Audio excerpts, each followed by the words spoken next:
Ta-da! Ta-da! Whatever. Oh boy. This is email. No, go away, email. Don't care. Can't make me care. Alright.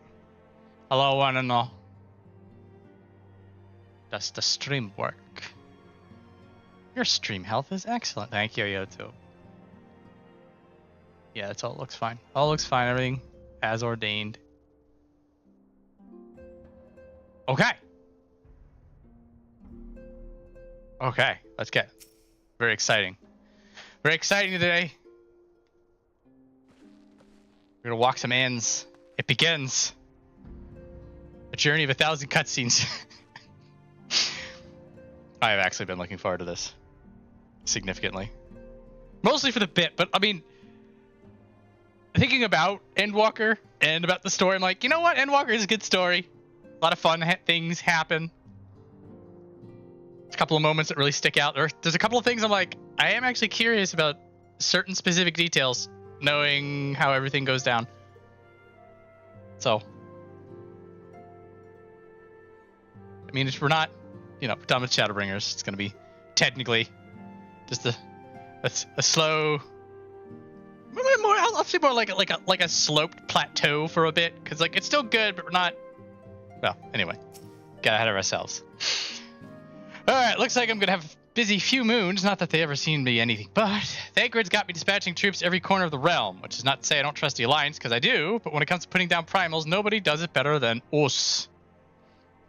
For recap, the towers are popping primals out, and we got to deal with that.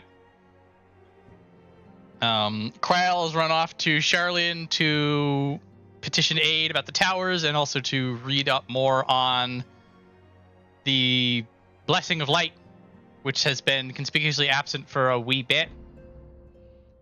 We are back from Pagalthon, which was us beating up Lunar Bahamut with the help of Tiamat and the Amalja and some mates. Primals are now like, yeah, let's do peace because we're fixing Tempered, and my god, these towers suck. And that's where we're at right now. Alright, well, not than you lot. More accurately, you won't catch me trading blows with the Primal in the near future, but for every fell fiend you vanquish, there's countless meals to arrange, baths to fill, sheets to wash, stores to replenish, and the list goes on. Which is where I come in, and gladly, mind you.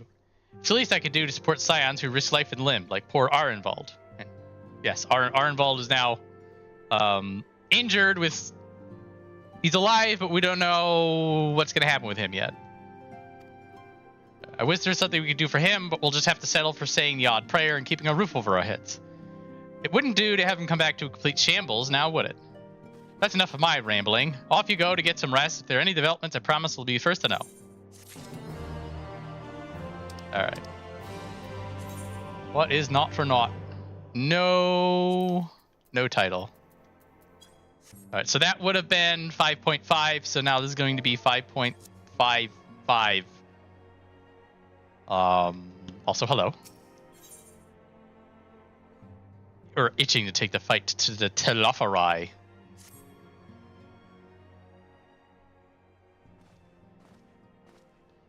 We also have an Estinian, the Azir Dragoon. Viola, you're looking well. Insert a bunch of us expert roulettes, and 5.5 would have been the Tower at Paradigm's Breach. So technically we would have been done pentamelding. Settling down, getting ready. Receiving hype into our faces for the upcoming expansion. This is where we're at right now. Coincidentally, this is a round where I started playing actually. Chronologically anyway. Because I remember we were... Oh no, actually... Well, technically, I started in like later 2020, but we were all getting into it proper around when Endwalker came out, because there were some memes about the Endwalker queues. Because Endwalker hit a sort of a sweet spot. There was a lot of people leaving other MMOs 14 was the new hotness. They were on the media tour. A lot of people were coming back for Endwalker. And so we had there's the all sorts of memes about these queues that are thousands of people long. You had to wait like 40 minutes to get in queue. And sometimes you disconnect because there's so many damn people. They suffered from success with Endwalker at the beginning. Well, this is the actual story. I didn't actually reach the story of Endwalker until a little bit later, because I was still... I don't actually remember where I was specifically. Doesn't matter. Alright, take a minute to squeeze in some rest. If you came hoping for tidings from Cry, I'm afraid we're still waiting, but we do have some odd scraps of news to share. Scraps, she says. Lunar primals have been popping up all over the place, but the Alliance has the situation well in hand, thanks in no small part to Hoary Boulder and the others. Meanwhile, talks with the Beast tribes are going even better than expected. Encouraged by Ulda's progress at the Amalja, Gridania has opened negotiations with the Ixalt, believe it or not. All of which is obviously very encouraging, but with the Telephorai still out there, it's not as if we could afford to lower our guard.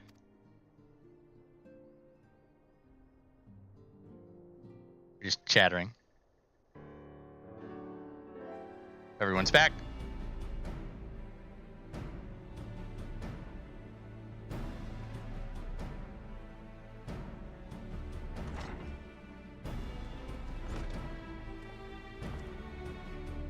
Hello, emissary.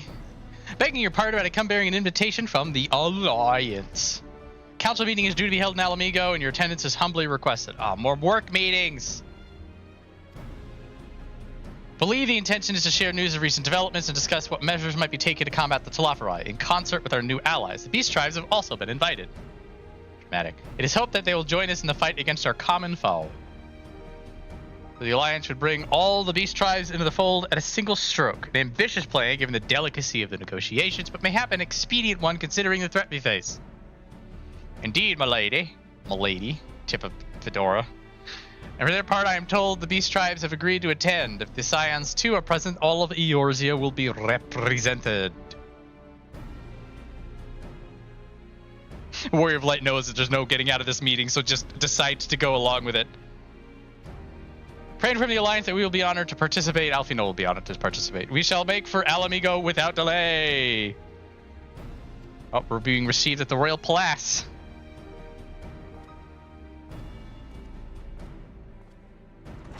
Let us be received. Well, now that we've accepted the invitation, who exactly is going to attend?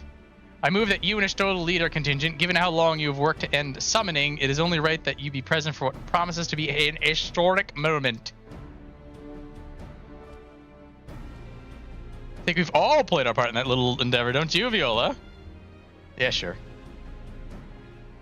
All present may rightly claim a seat, I do quite agree, but by your leave, I believe I shall remain here and lend what assistance I can to the coordination of our defensive efforts. Urianger slips out. I'm not coming either. Amaric will be there, and I'd rather not be interrogated. It's idiot absolutely direct. Very well then, will those of the mind to hold onto the fort get withholding it? I suggest the rest of us make for Alamigo. Warrior of Light, fresh out of excuses, has no choice but to go along with it.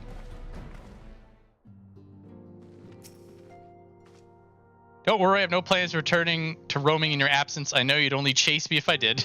Estidian just giving up. I shall take this opportunity to gain a better understanding of Ser Estinian. Being Elizin of like age, it's possible we have interests in common. Mayhap I shall bring my lending him my favorite treatise or two from my collection. Urianger. Ooh, look at you. Let's not get in his way. There we go. Oh, we're not walking anywhere. We don't walk places. Oh, that one.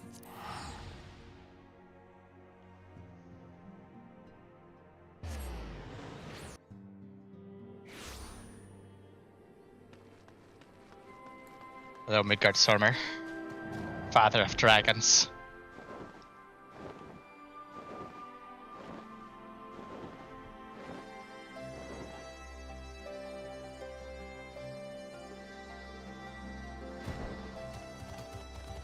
Oh, we're all in a circle. I do enjoy it when they make circles like this and they leave you room for you. Just put yourself in there. You can be here, you can be even here.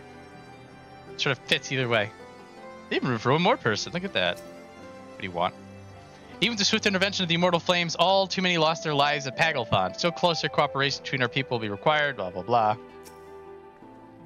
Honestly, look on your face. Eager to bear witness to another historic moment by any chance. I'd like to say that's sarcasm. Oh, he's talking to Graha. Never mind.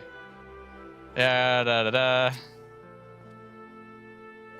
The Malza cannot be the only tribe to have been targeted by the Telophori, and none of them will have taken kindly to have their people enslaved, nor the gods turned against them. Like the city-states, every beast tribe has its factions, each with their own agenda, making peace a complex proposition. But if the alliance come to an understanding with their leaders, it will be for them to resolve internal politics.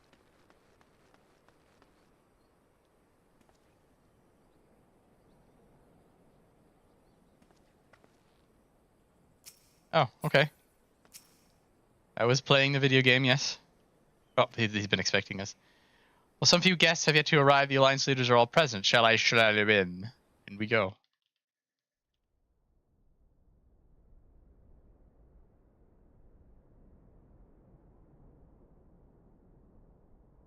We all have chairs. They don't... Oh, well, I got Hien over here. Yeah, they're chattering.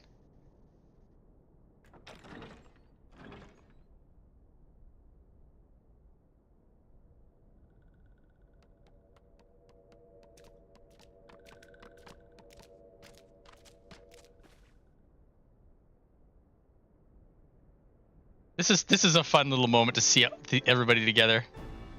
You're just like, I remember you, and I remember you, and I remember you. You honor us with your presence. As there is much to discuss, let us begin. Information on our taken brethren you have, yes? Hear it we would!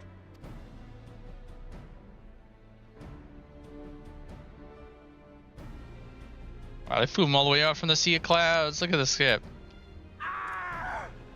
Beyond forgiveness these featherless ones are! With rivers of blood shall they pay. Freed our people must be! We too would see your kin liberated.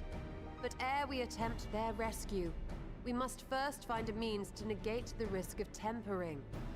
Without that, we will be unable even to approach the towers, let alone contend with their defenders. If all else fails, I've always found cannonballs quite effective. Merle will bless.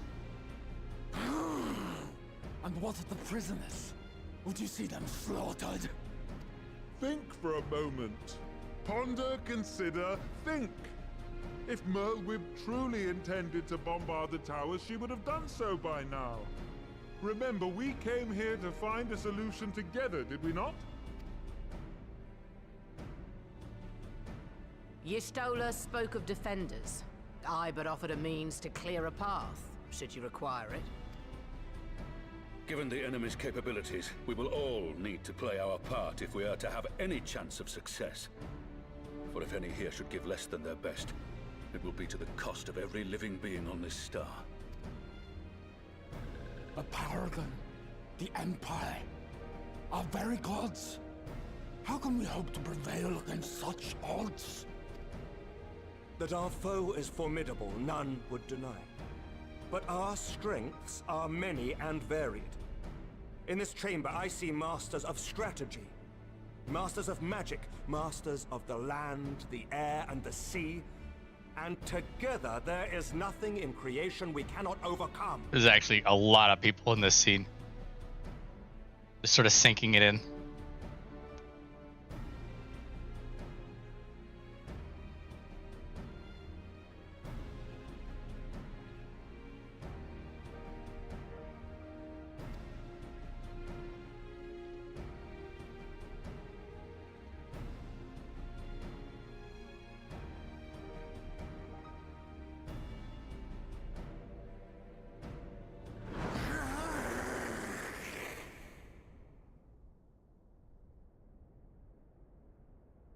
I beg your pardon? What is it, Soulwalker? Do you not express your passion thus? A little pretty without gills, perhaps? Suffice it to say, I am proud to be counted amongst Eorzea's finest. We Sahagin will play our part. Interesting that there's no Kojin. Strictly speaking, the Kojin didn't have a direct conflict. The Namazu are technically not a beast tribe. At least from the capacity of a race of people that employed summoning to defend themselves. Which, again, technically the Kojin did. So, being no Kojin in the scene, I think, would be the question. But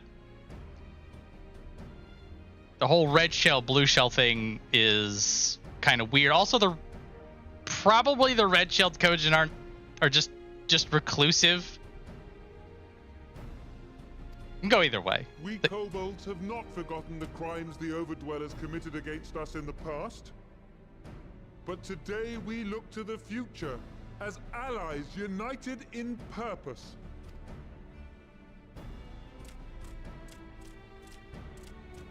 Everybody else here, they specifically have tempered variants. They specifically summon primals. Make mock of the Ixal the Paragon does. Turns kin into puppets. Pits brother against brother. Free them from his grasp, we shall. Fertile grounds, definitely, for Namazu summoning a primal. If the 777 storyline wasn't already like the peak of experience in this game, I would say you could shove something in there. But there's nothing. There are no notes when it comes to the Namazu society quests. It's perfect. It's beautiful. It should be left exactly as is for future generations to enjoy. It would be ridiculous though, like some large golden catfish that throws money at people. As Patriarch Zadar will attest, the Scions have granted us a means to free your brethren from their thraldom. This boon we will gladly share, that your people might never be enslaved again. We accept! We accept! Praise me!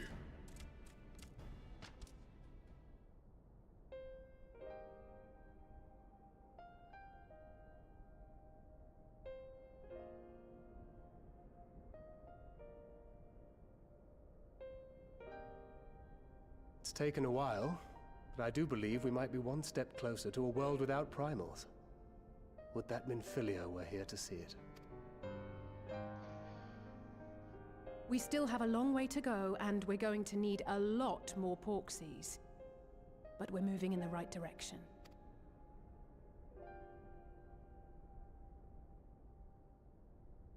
If I may have your attention, there is one other point I would like to raise. As we can all agree, freeing those held captive must take precedence over every other concern. But experience has taught us that none save those with the capacity to resist tempering can hope to enter the towers unscathed. And even once inside, a still greater threat may yet await them, that which we call a primal. Needless to say, if we are to succeed, engaging with such foes can only ever be considered a last resort. And so I move that we seek to prevent them from being summoned in the first place. Yes! Both prayer and ether are needed for the ritual. Should either one be denied, the summoning would fail. Indeed. And so we must endeavor to discover the source of the ether on which the process depends. Do so, and it may present a way to halt the summonings, or perhaps even neutralize the towers entirely. On which the process depends. Proper ass English from Fancy Pants Alphinaud. A promising proposal. While you are conducting your investigations, however, we will need to remain vigilant, lest the Telophoroi commit further abductions and summon primals ere we have the means to prevent them. To stand a better chance of keeping our enemy at bay, we would do well to coordinate our defensive efforts, sending reinforcements to assist our neighbors when needed. We Amalja would have been overwhelmed were it not for our newfound allies. But say the word, and we shall come.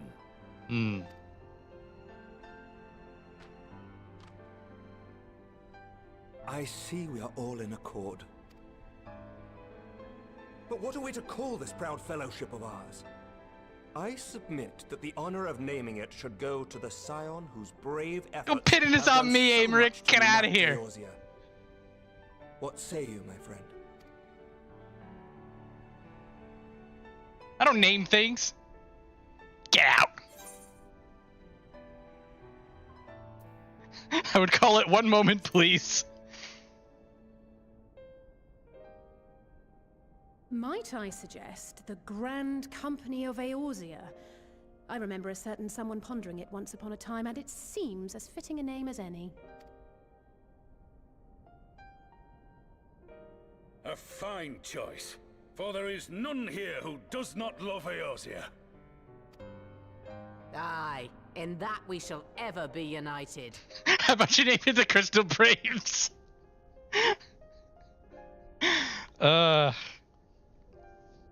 United in our gratitude for the realm that gave us life. Taking the name back. Then let it be recorded that on this day, the Grand Company of Eorzea was born. Crap, are we recording things? I left my notebook.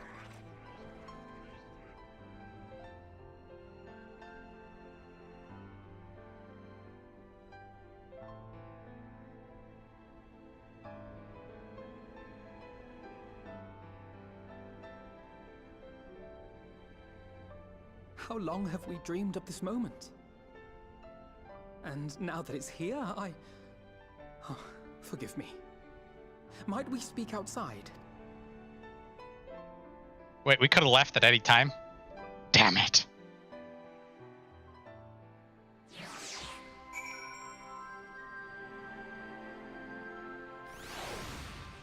Oh, we're all still here. I guess we all bailed. Grahatia missing the point. Pity that it took the threat of annihilation for everyone to cast their grievances aside. But better late than never, I suppose.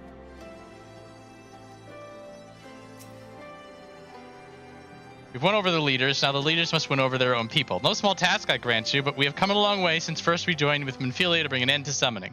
A long, long way.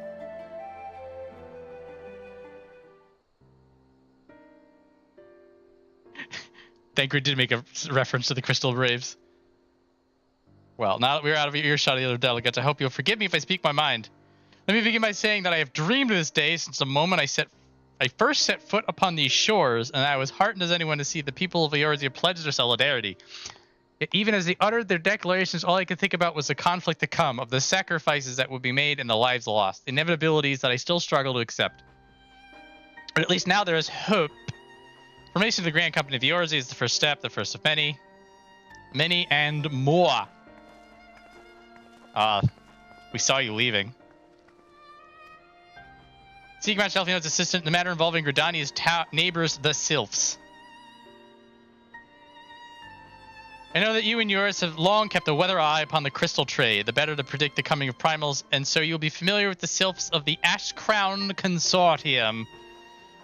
Through their dealings, they have cultivated relations not only with the city-states, but many other communities besides.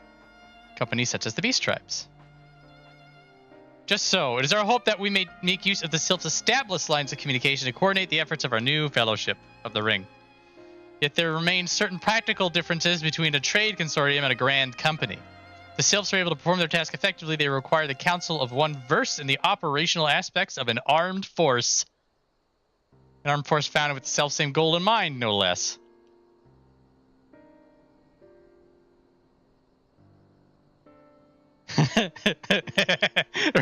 Everybody's rubbing his face still. My Hebrews, I plotted the course for the Crystal Braves, which stretched far beyond the Order's initial conception. One intended to pave the way for the founding, but I intended to call the Grand Company of Eorzea. My plans all came to naught. Built upon a frail foundation of lofty ideals, the Orders were doomed from the first to collapse under the weight of more worldly interests. I have no wish to see the new endeavor suffer the same fate. Mayhap I ask too much of you. Not at all. You may count upon my assistance for what little is worth. By your leave, I shall prepare a report, including a list of recommendations, drawing on the lessons I learned. Guidance, earnest efforts to every goodly soul gathered in this day, blah, blah, blah. Blah.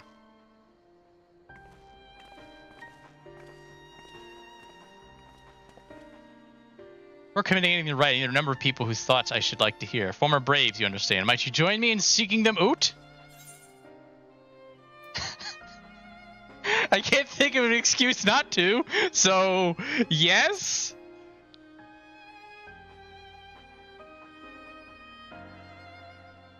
Be grateful of your help, grudging or not. Pilling and canvassing opinions of your former comrades would be a lot quicker if you share the task. If Graha and I can lend a hand as well. Blah. We're gonna go talk to old people.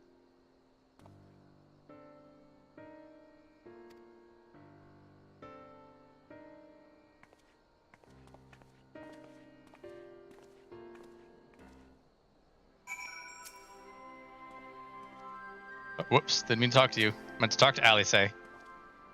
What's the plan, brother mine? Right that the report I proposed is largely written. Not long after that fateful day in Old I penned a detailed account of the organization's history, from the events that led to its inception to the failings that brought about its demise. Thus that I primarily as a means of taking some semblance of responsibility. Never did I imagine I might be ready to be referred to by those seeking to form a similar organization. While I made every attempt to be objective, the account was mine alone. It's meant to be viewed from my singular perspective. For it to be of use, however, it must be broadened to encompass the viewpoints of all involved. The new answer will tell us something about the nature of the ties that bind a new company. Blah, blah, blah, blah, blah, blah. Questions I ask are uncomfortable to some, and as former commander of the Crystal Braves, I doubt those who abandon the cause would welcome my inquiries. Some of my fellow comrades are of questionable characters. Keep your wits about you and let's reconvene in Gridania later on. As if Alice is going to be in any trouble. If you have no objections, I have a mind to begin speaking with Viola and Alianne. They're in Castor Morians.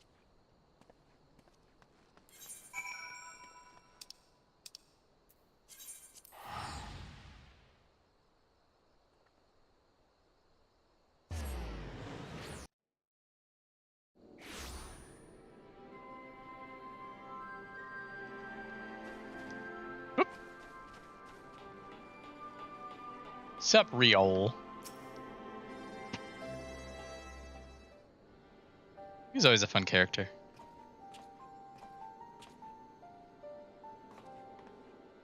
Well, look who it is. What brings you two here? Wouldn't have anything to do with the big meeting, would it? Matter of speak, I've assigned a task, you see, for which I require the assistance of former members of the Crystal Braves. I'm an overleader of this new organization. The Chowderhead Brigade. So you want to know why we decided to stick with the Scions? Ain't no easy putting it into words, that.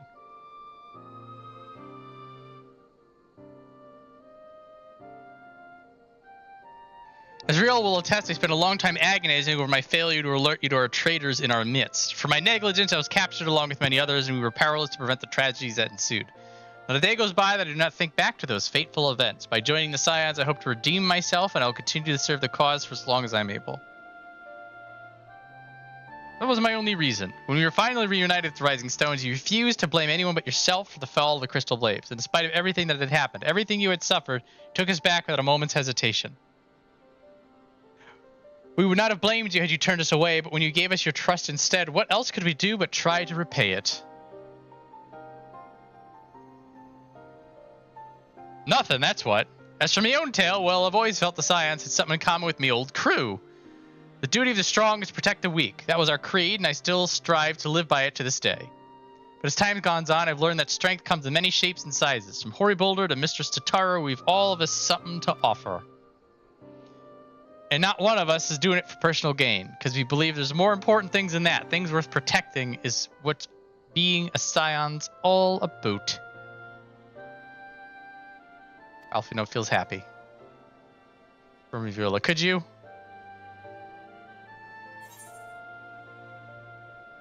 Why do you think the Crystal Braves ended in failure?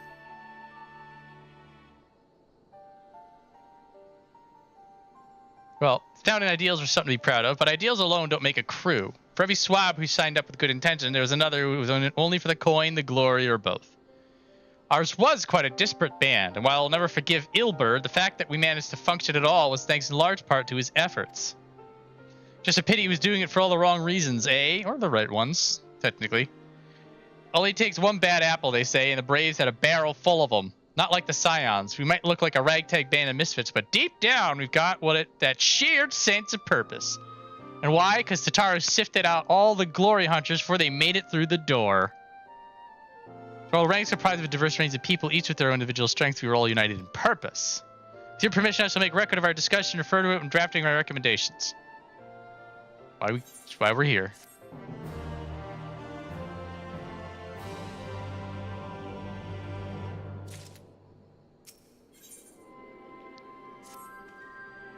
I think we've taken up enough of our colleagues' time, and I'm conscious that less life-affirming testimonies await.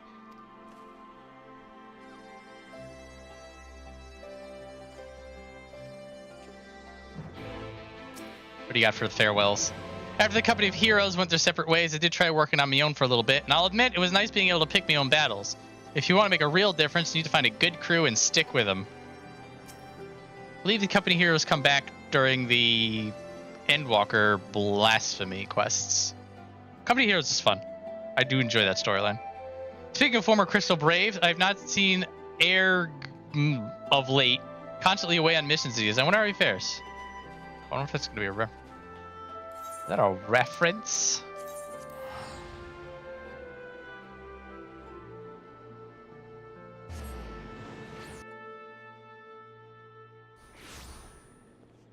Oh, who do we got today?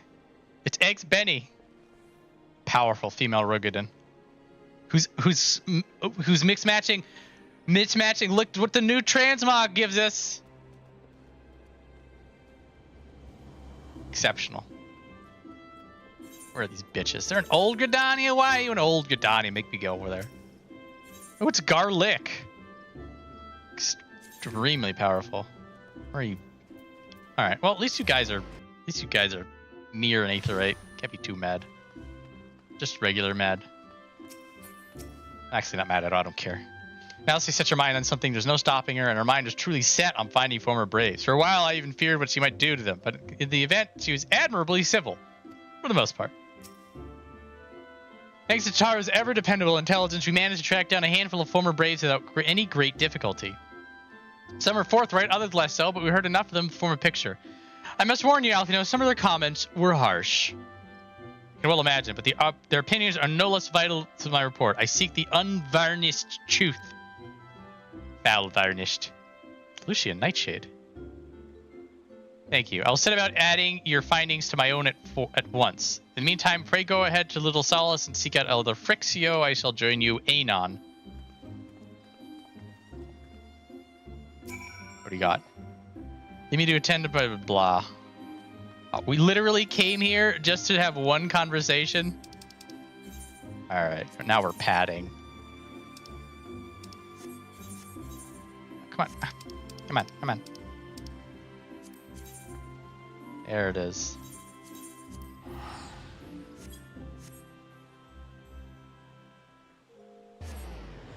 It's a Realm Reborn padding.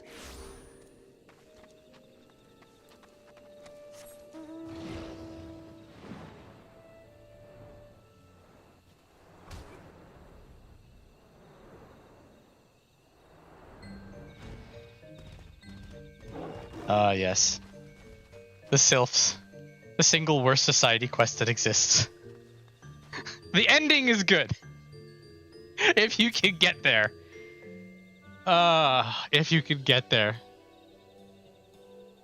Welcome Brave One and friends of Brave One. How good it is to see walking ones again so soon after the meeting. Should this one perform the customary dance of greeting? It's a callback. No, be at ease. It is true that these ones are delighted in making walking ones dance, but no more. Horned one, Kenny Senna, said that walking ones should be coming to Little Solace. Imperial ones also invaded Sylphlands and abducted many of these ones, so these ones will be glad to bear messages between fighting friendly ones. We're all gonna work together. We're all gonna work together. Try very hard. In the matter of war, these ones have a little experience.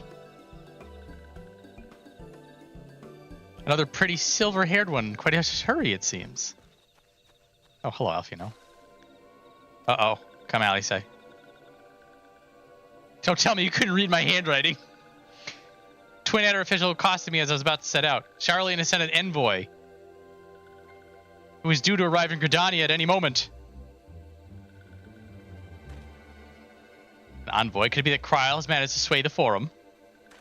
We shall know soon enough, but there is more. The envoy has requested that the two of us attend the audience with the Elder Seedseer. I can see why they may want Scion's presence, but specifically? Wait. It isn't who I think it is! I could scarce believe it itself. When I was inquired as the envoy's identity, I was told it was one Forchenault Levelier. Darn Eorzea. Well now, the fact that a serving member of the Forum had journeyed this far would be surprise enough, but him? Quite. I gleaned from this that they are taking the matter seriously. That may be, but why him and not one of the other 98 Forum members? Unless he volunteered for it. It has been some time since you last saw your father, has it not? Let's do it.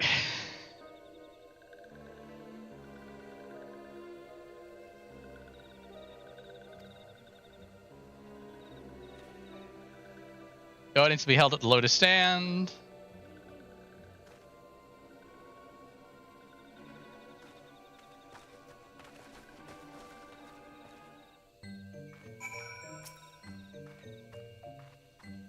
Don't mind this one. Walking instead, head back to Gridania. Yes, yes, yes.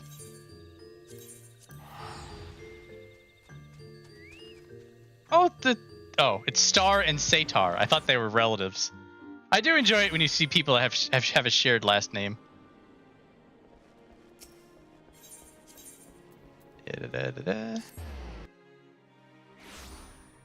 Not quite. Where is it? Where is it? There it is. Welcome, Warrior of Light. So formal. Oh, crap. Make us walk in.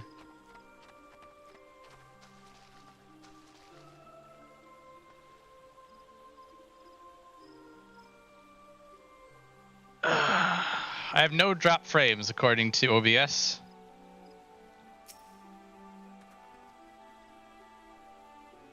My friends, I thank you all for coming so swiftly.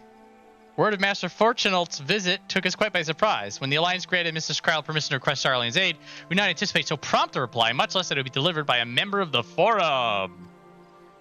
What the nature of that reply may be, we shall soon discover.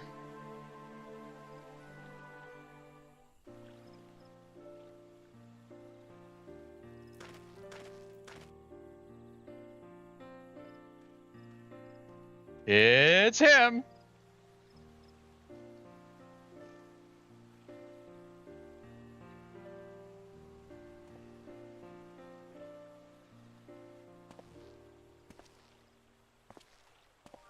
Elder Seedseer, I thank you for granting me this audience. I am Forchenault Levelier, here in my capacity as representative of the Forum. It is I who should thank you, Master Forchenault, for journeying so far and so swiftly. Would that our first meeting could have been under happier circumstances.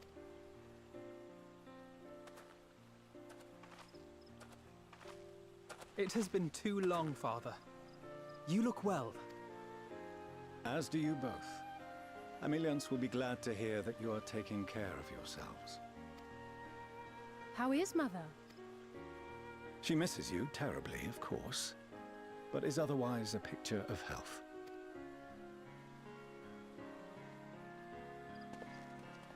Circumstances apart, I'm grateful that our meeting has afforded me the chance to be reunited with my children at long last. And I believe I also owe you thanks for the hospitality you showed my father, Louisoix, during his sojourn in Eorzea.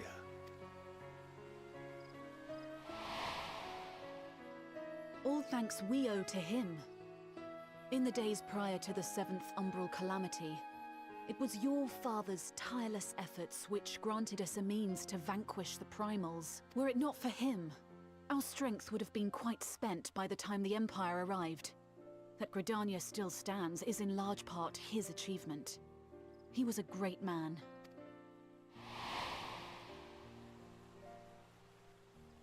He would doubtless have been moved to hear you say so. I must confess, however, that I opposed his decision to intervene. And my position remains unchanged.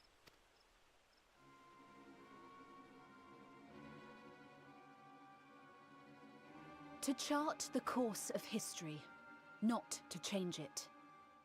I am familiar with the Sharlayan stance. It is more than that. It is our way of life, who we are. But I came here not to deliver a lecture, but the Forum's answer to your request. Sharlayan will under no circumstances intervene in the conflict between Eorzea and the Garlean Empire.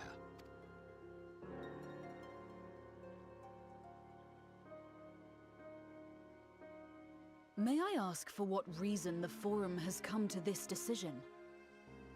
The final days spell the end not only for Eorzea, but the entire world. The final days? Pray spare me your hyperbole. This conflict is no more than the latest in a series of petty squabbles between yourselves and Garlemald, one in which Sharlayan will take no part. If the final days were truly upon us, we would know. Interesting, because you think he's full of shit right now. And he is, but he isn't. Father, you must ask the Forum to reconsider. You may feel safe on your little island across the waves, but if you imagine the Telophoroi will leave you be, you are mistaken. They mean to kill us all, themselves included. Alphinaud is right. We have seen what the enemy is capable of, the lengths to which they'll go. This is no time to turn a blind eye. If Eorzea falls, so too will Sharlayan. So if you truly love our homeland, you will join us. Now, before it's too late.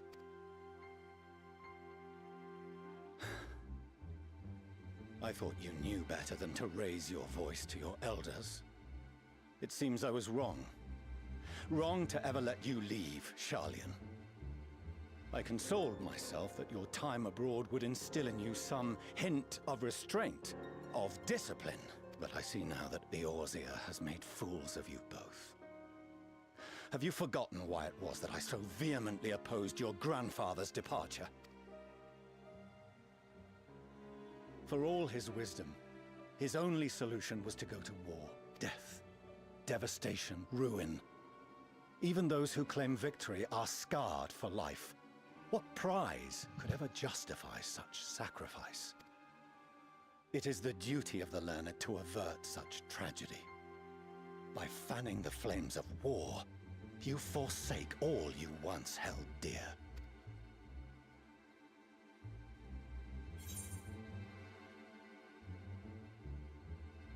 Let's see. No, not that one.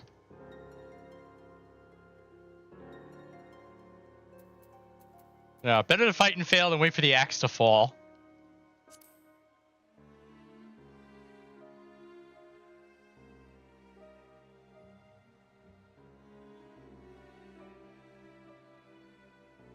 I see your friend shares your misguided ideals.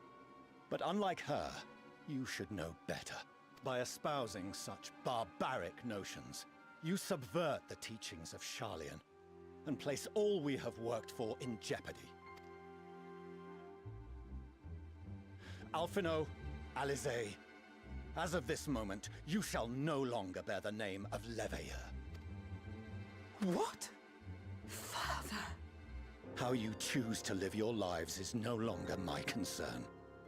If you wish to walk the path of ruin, I will not stand in your way. Master Forchenault, while Sharlayan may have no intention of intervening in this conflict, we can still part as friends. Will you not stay and speak with us, that we might learn of Sharlayan's hopes for the morrow? I have said what I came here to say. Any further discussion would be meaningless.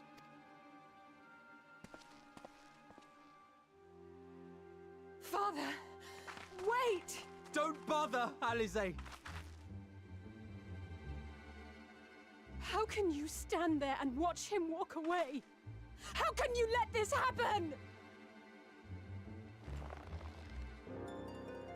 Not an Endwalker yet, guys.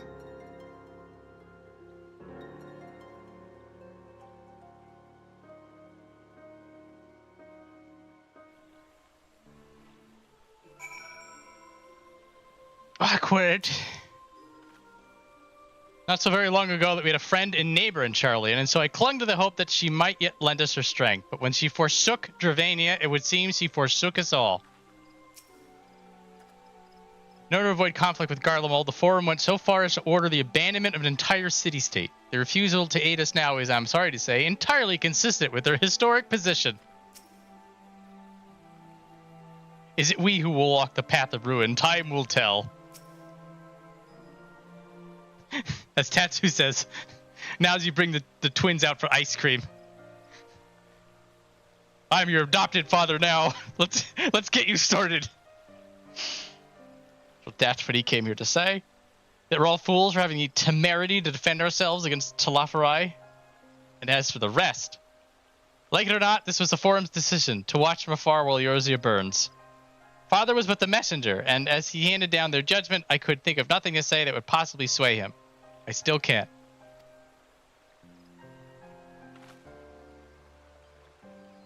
A prolonged discussion would have changed little, for it is not only Master Forchenault who must be persuaded, but the Forum as a whole.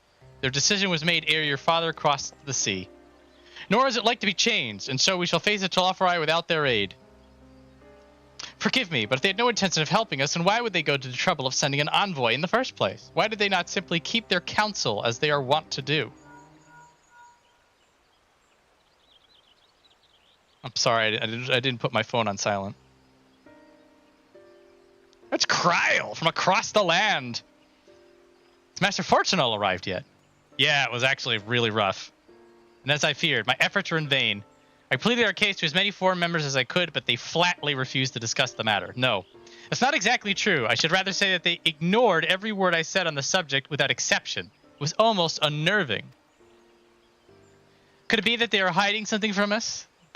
That might go some way to explain Master Forchenault's performance. When he said that they would know if the final days were truly upon us, I dismissed it as pride. But what if they genuinely believe that they know how the world will end and simply disagree with us about the circumstances? That I don't know, but something tells me that they are not as unconcerned about the Telophori as they claim. If the threat wasn't real, why else would they be so standoffish and secretive? I would very much like to delve deeper into this, but I'm afraid I've exhausted every avenue of inquiry. Nor have I fared any better with my other mission, researching Hydaelyn in the Ethereal Sea. I've tried enlisting the help of experts in the field, but it appears the Forum has forbidden anyone from cooperating with us. Obstructed at every turn. So it would seem, but don't lose heart just yet. With all knowledge and acquaintances we have between us, we could still find a way forward. To that end, I would like you all to join me here, when the time is right, of course. I'm aware that matters in Eorzea stand on a knife edge, but with your permission, I can at least start making the necessary arrangements.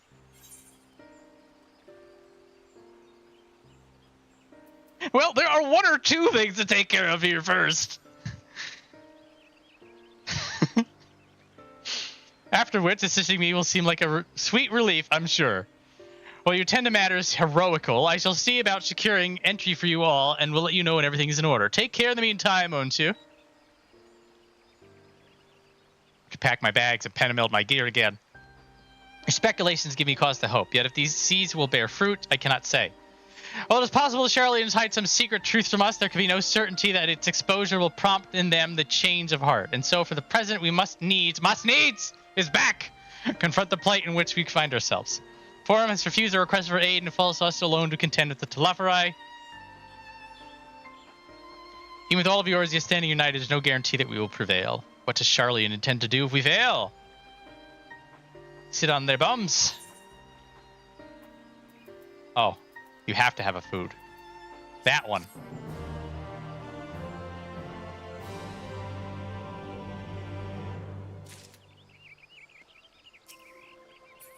How are you taking this? Their knowledge, Sharlayan could have done so much for the cause. They could have helped us to uncover the secrets of the towers and save the tempered captives within. From my childhood, I remember grandfather arguing with my father over Sharlayan's policy of non-intervention, and this time it was my turn to play the role. But even if my grandfather could not win him over, what chance had I? What words exist that may sway him? I know not what they are. They don't exist, Alphinaud. Forum includes representatives from all of Sharlayan's central institutions. With them hindering Quarles' investigation, she will struggle to make any headway on her own. There it is, boys.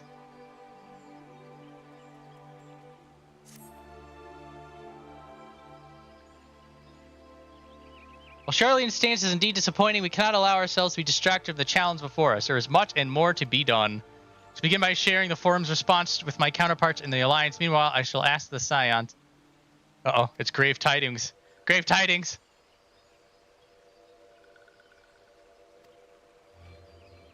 These ones who went to see feathered ones sent terrible news. Destroying ones have appeared in Zelphatal. Destroying ones and captured ones and even frightful godly ones, feathered ones, didn't stand a chance and were sent flapping and squawking. Too late, yes. Luckily, destroying ones were only passing through and continued on west. Feathered ones who did not fight were left unharmed. West, that would be Carthus. Carthus. My lady, the Asgardians report that Telafari have emerged from the eastern highlands of Carthus and are marching at speed.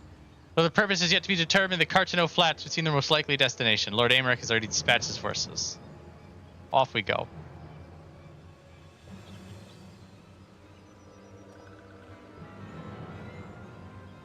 Mayhap it is a mercy that we do not have time to stew upon our misfortunes. This one almost forgot. Destroying ones were said to be led by Cackling Robed One. How specific. Stefan Danail. Oh, airship prepared.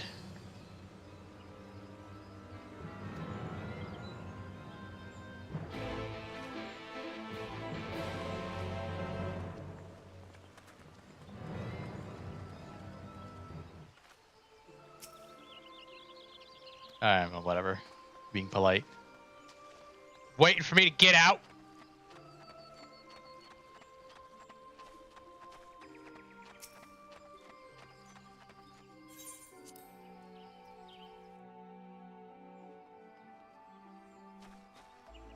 It's Harold Harefoot, the Vieira classic.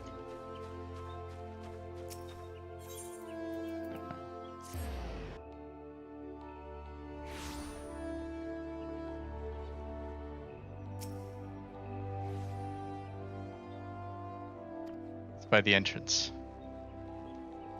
Are you in or out?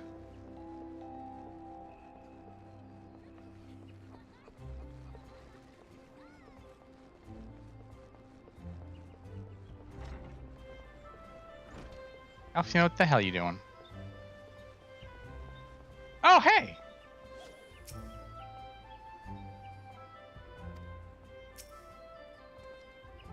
It would seem Viola here has come all the way from Gridania to find us. I have explained the situation, but she insists her business is urgent. It'll be over sooner if you shut up and come with me.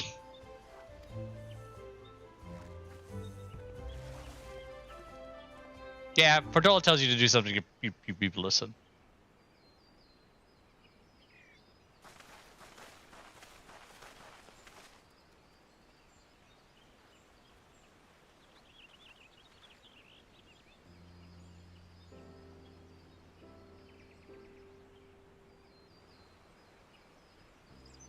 Arenvald!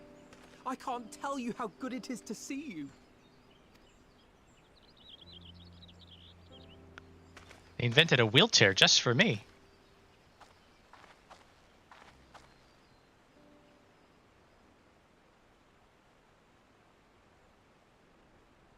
It arrived a lot sooner than expected, eh? The day I craned my neck up at you. Only because you're sitting down. Unless... Afraid so. The chirurgeons say I may never walk again.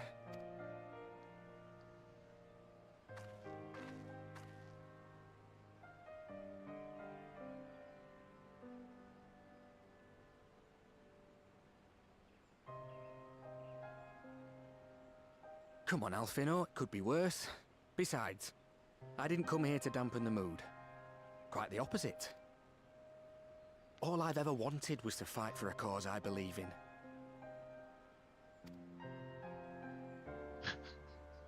But my fighting days are over. So I want you to fight in my stead. Be the hero I can't. I do feel like Arenvald is sort of checking the box of representation on this one. We had this discussion about Robon's arm, that there's nothing stopping him from just throwing some Magitech metal fist on his left side and then just starting to wreck fools. But they're going for but this is well, for Arenvald specifically, it's not rule of cool, but it's sort of like that's the energy they want to bring to this, is that Robon only has one arm because he lost the other one.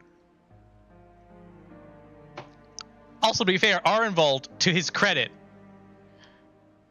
does not let this whole wheelchair thing stop him.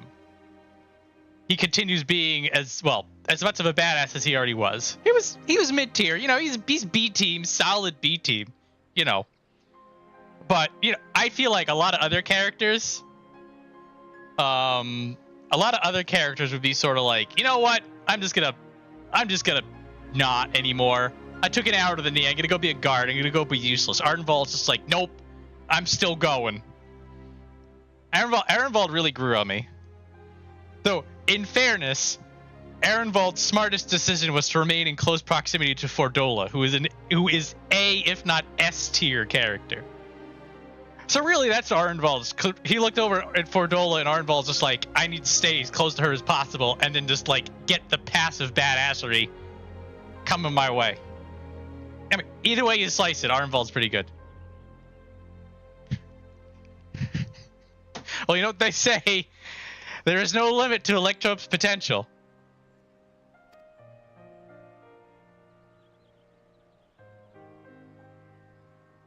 I am no hero. That's what they all say, though. No one ever calls themselves a hero. Even the ones who eat primals for breakfast. It's for others to decide. I guess I eat primals for breakfast. Alphinaud, you already are a hero. To me and countless others. We see you doing your damnedest to protect us all. And you're not alone, are you? There are people who believe in you, just as you believe in them.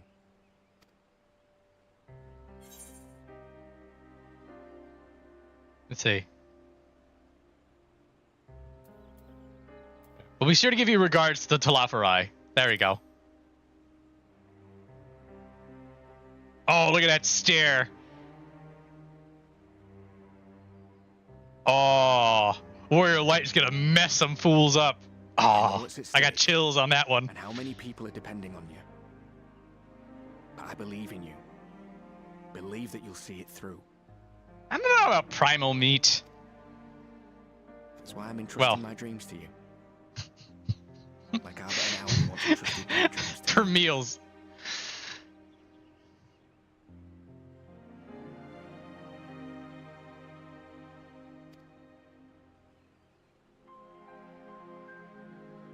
There was a time when I would have borne the weight of such expectations without a second thought. But now, I know just how heavy that burden can be. You mean slap him again? To tell the truth, I'm beginning to wonder if I chose the right path. Sacrifices will inevitably be made for the sake of the ideals I uphold. Maybe I am not the person I thought I was. The person you think I am. Fordola is right there. Fists clenched. Ready to just deck him. Come on, Fordola, tag you in. I wouldn't presume to tell you. But I will say this. He's gonna let Arenvald special episode him. In spite of everything, you've come this far. I will accept that. I will accept the. Might not always be clear, but you've never been one to give up or take the easy way out. And everything you do for others. For a brighter future. I'm proud to call you my friend. I will accept the Fordola dropkick. It's a very special. I've said my piece, so I'll let you go. I know you've got more important things to be doing. Just give what I've said some thought, all right?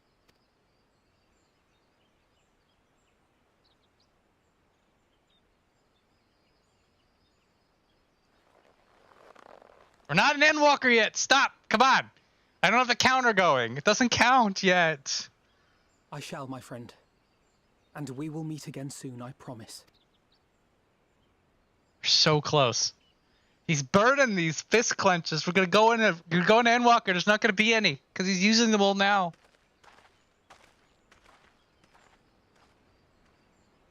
Very upsetting. I have a bit.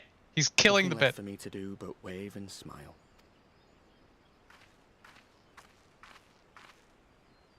You've got a pretty narrow view of what it means to be a hero. Do you know that?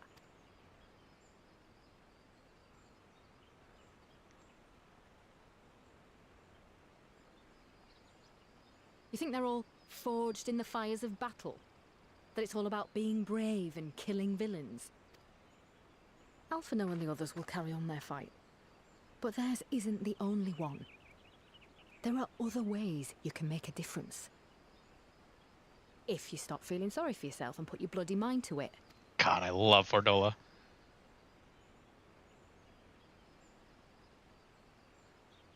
There's not much chance of me living the quiet life with you around, is there? If you're content to twiddle your thumbs thinking of what might have been, that's your lookout.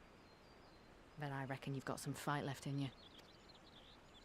And I reckon you might be right. If there's a way I can still help my friends, I'll bloody well find it.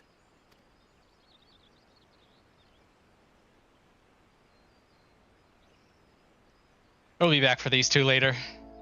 Well, theoretically we will be. If you do the blasphemy quests. Oh no! Ali says glowing. Shit, hang on, I gotta sit up. Alright.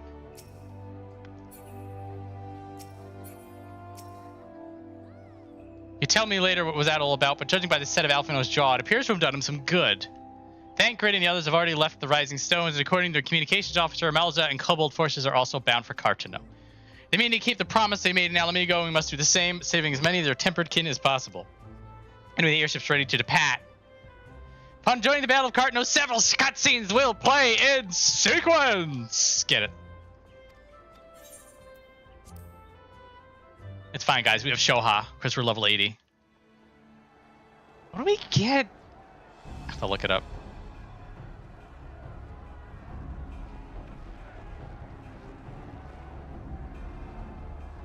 I think we just get buffs as a samurai between 80 and 90, and then 96 is Zanshin.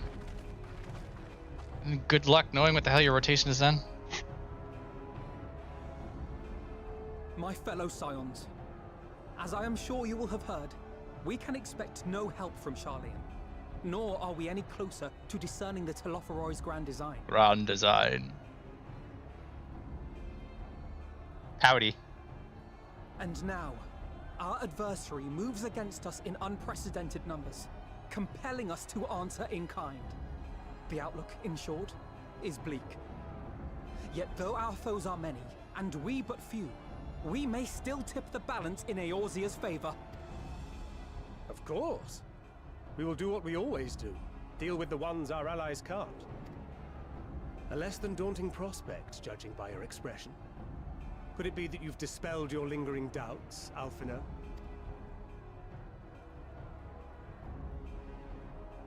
Can we put in a suit of tread? He's not dead! You don't want to put him in a sarcophagus. I doubt I ever will. But as my friends have kindly reminded me, I have come this far, and that must count for something. Get him a mech. Wheel out. What the hell's the name of it? I don't remember. Sid has the whole mech thing from the weapon project just lying around. Just put Arenvald in that. Let him run around. This will be fine.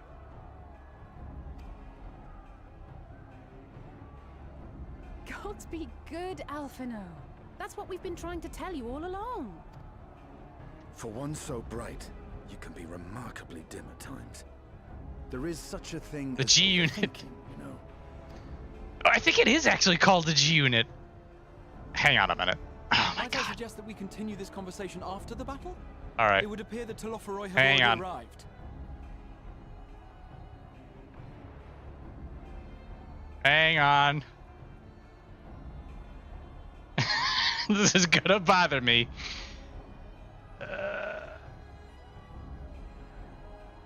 I think I put it in here.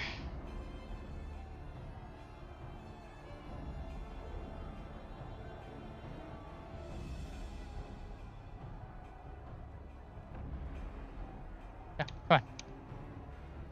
G Warrior.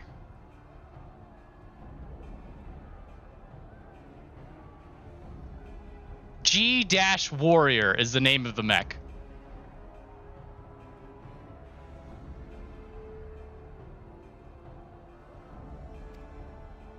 There. I'll do what I can to cure the tempered, but they'll have to be incapacitated first. I have a picture of it. I dug that up and I was like, no, I saved the screenshot.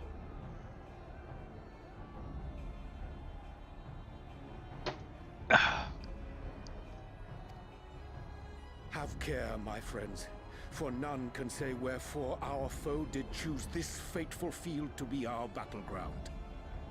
Whatever may transpire, pray grant him not the pleasure of deterring you. Also, hello, Snooty.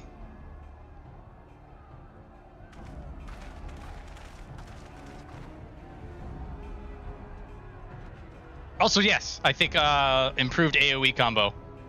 It's no longer a cone. That sounds right. Here.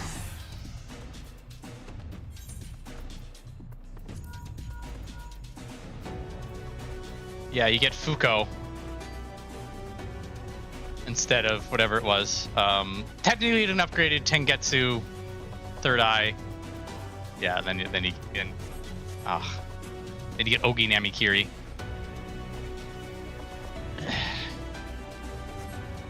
God, Ogi Namakiri. Why are you so cool? Wish I could hate you properly, but I can't. It's too cool. Prepare yourself. Let's give it our all.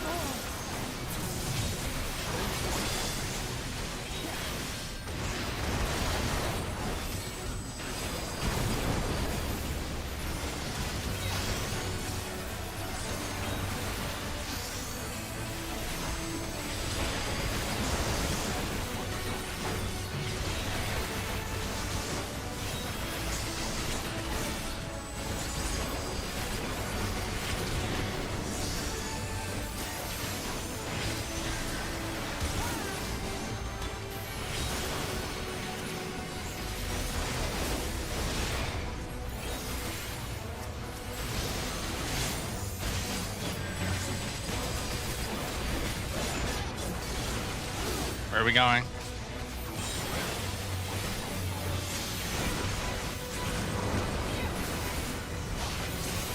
We're idly watching the chat. Oh, we're going west. This way. Oh, I guess when we're done. Oh, no, here we go.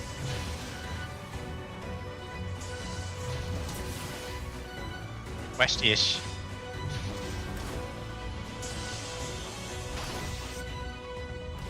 Get a punch him!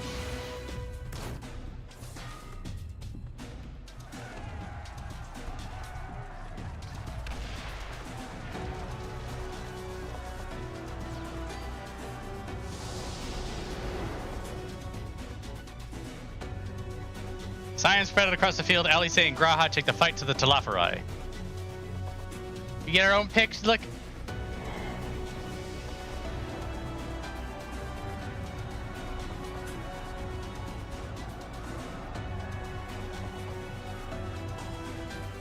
We tempering fools. Untempering them.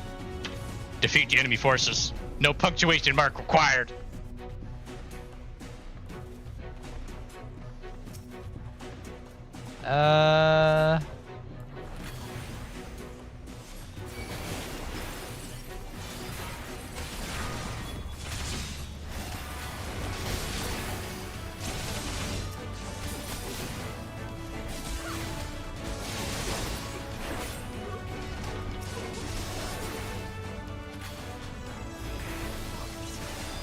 Scorch!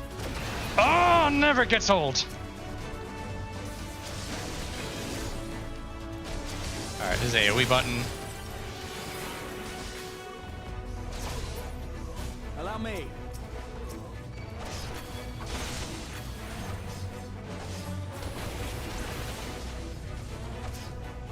So you do that. Alright, now let's go in.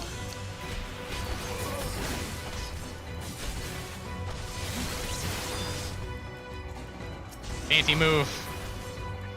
I love the flip out into the Verholy. Ah, so good.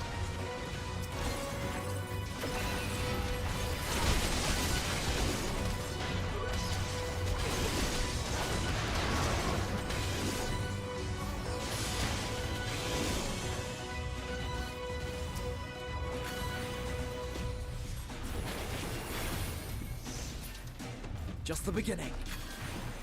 Right behind you.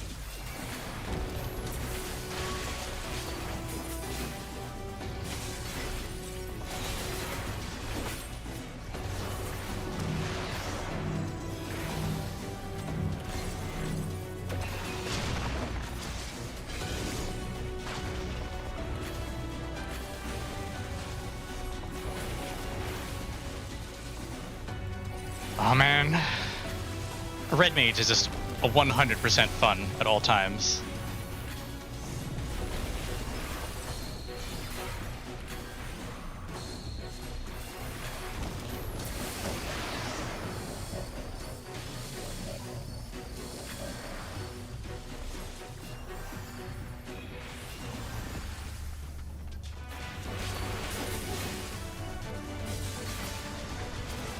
Oh, it's dead. It's dead. But my melee combo's not done. Quick, I'm gonna stab something.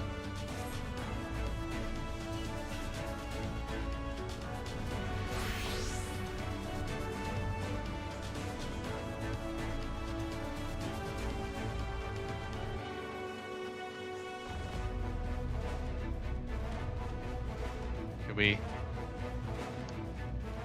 It's a button I have to push? Oh.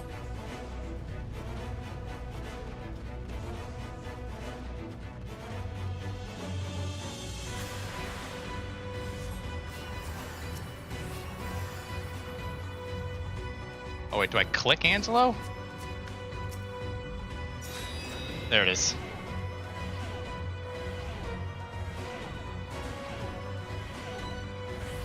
Into the cutscene.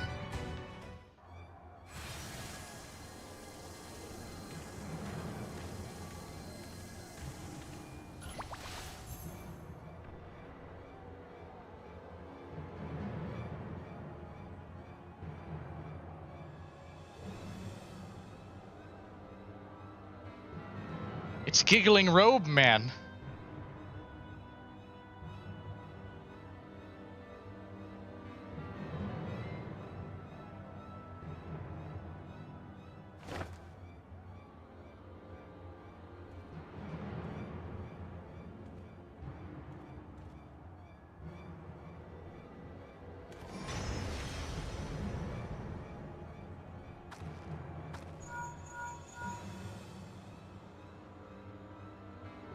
Do you see that?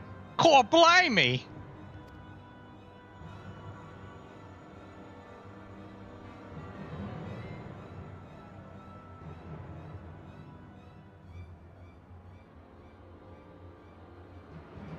Listen well and judge for yourself. Though I can see ethereal currents, I had not thoroughly examined those that flow through the heart of Cartaneau. But now that I am here, things have become clear.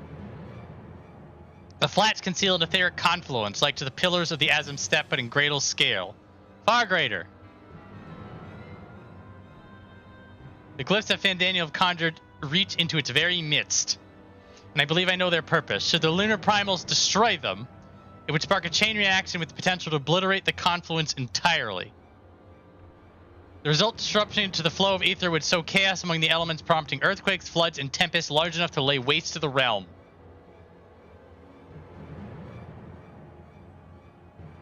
That he would go so far cometh as little surprise. We must needs protect the confluence at all costs.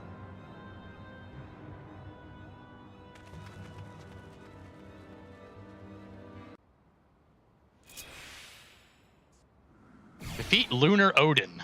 Remember Odin, guys?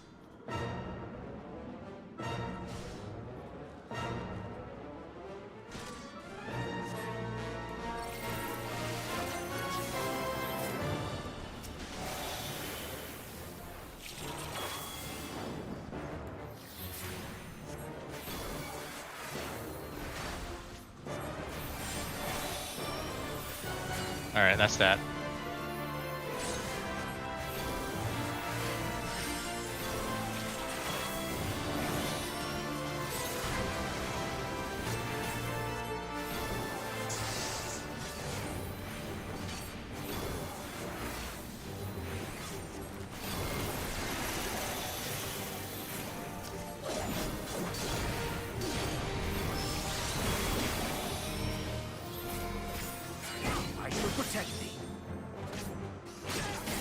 No?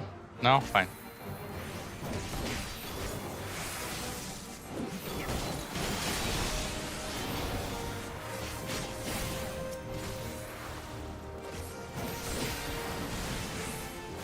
Ugh, this is not... There it is.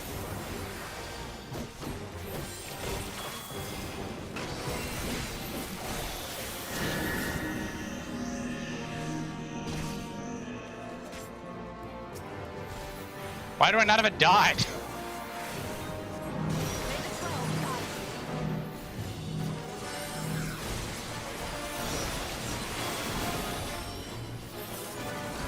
Anchored, hang on a minute.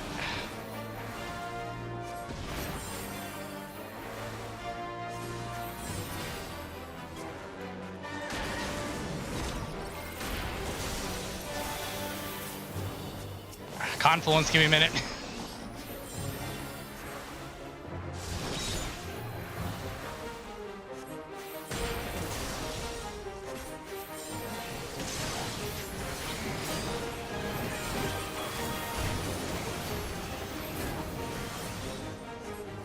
Oh my god, everybody. Why do I not have... Ugh. Here. Everybody's healed.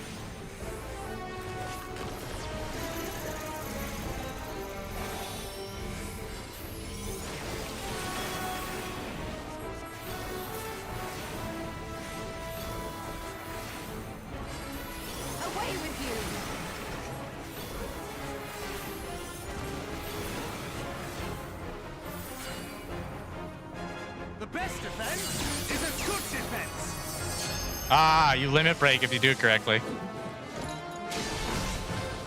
Suck it. Alright, you. Alright, everybody's good. Everybody's...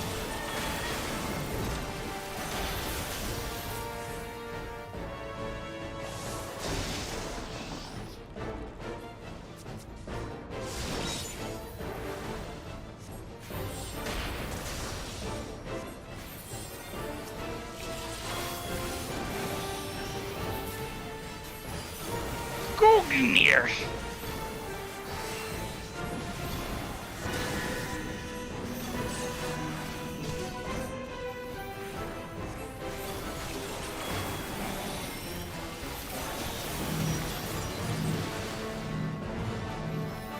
Anchored.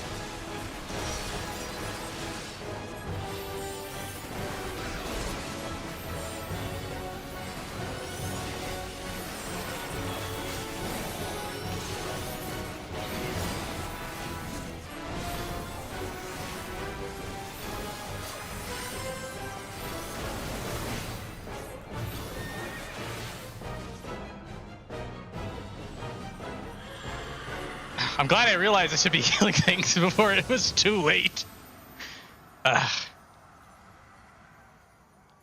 You can, on a controller, you can use up and down to heal party members, but we weren't technically in a party, so I had to tab target or rotate through it.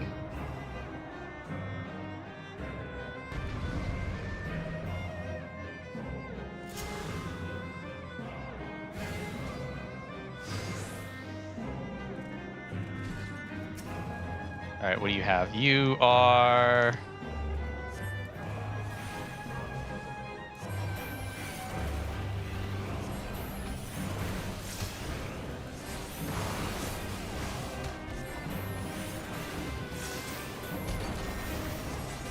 Point of casting Blizzard.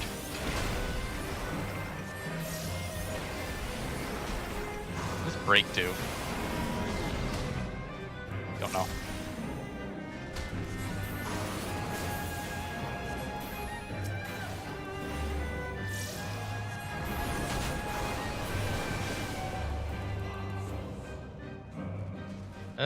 Huh?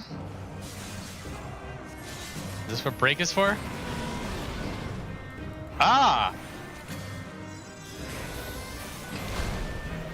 Yes, yes. Space contract, eons become instant.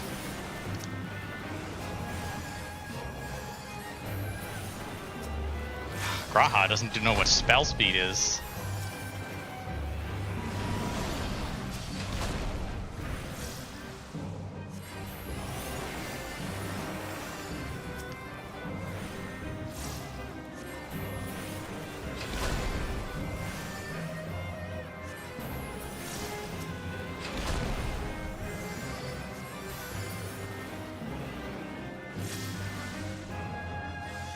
Good. Oh wait, I have to heal the confluence too. Ah, shit. Allie, say, come on, you have a heal too. Saw you using on yourself. Alright, we're fine. Well, we're not fine.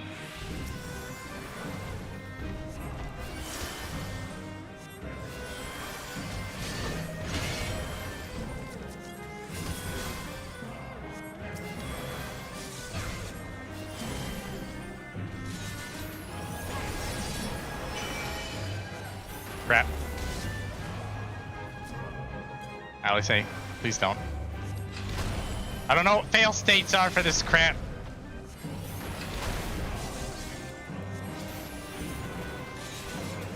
Oh my god. Graha, do you know what your Nokian is? Come on. Killing me with this crap.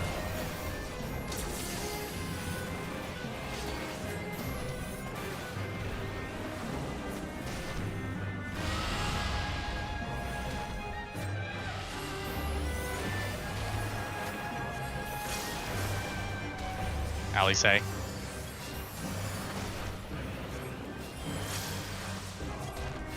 Confluence.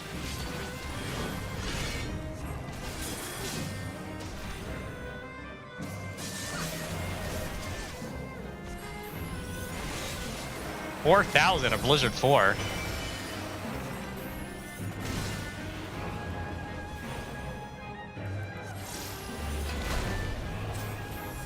Seriously, Alice, why are you taking so much damage?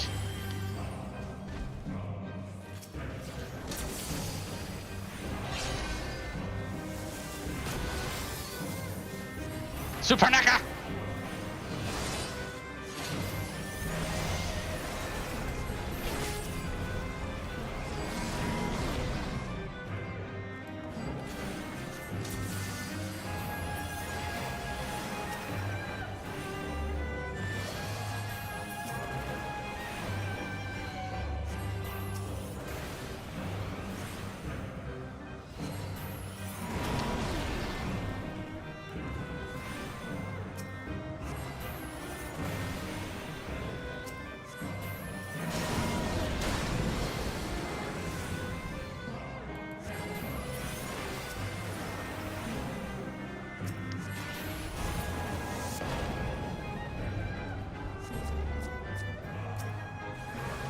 Nicely done.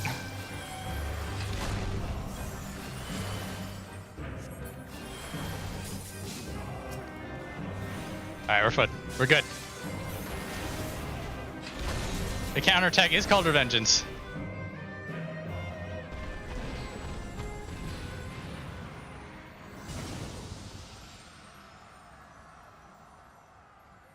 Ugh. You need to know Nokian because the spell speed is crap.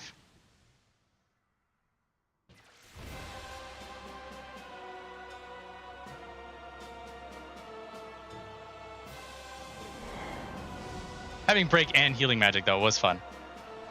I'll grant you that. You'll be granted. Granted.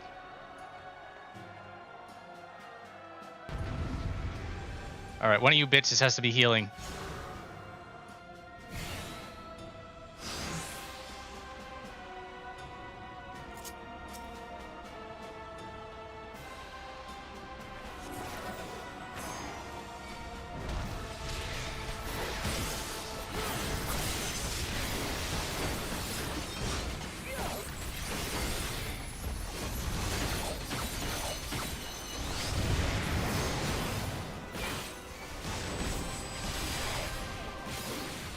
Thank you for having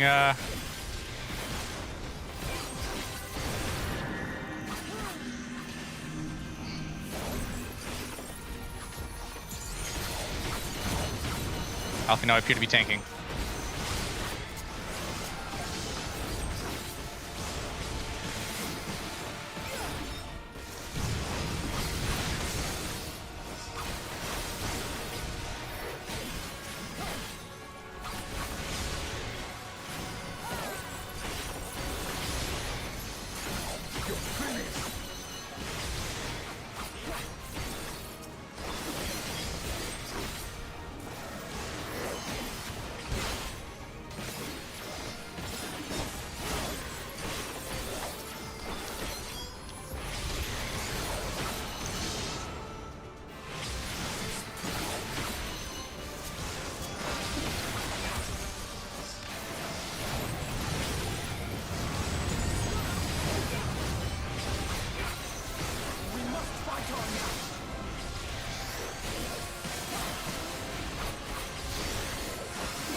There you are.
Look, he's gonna do all of it right.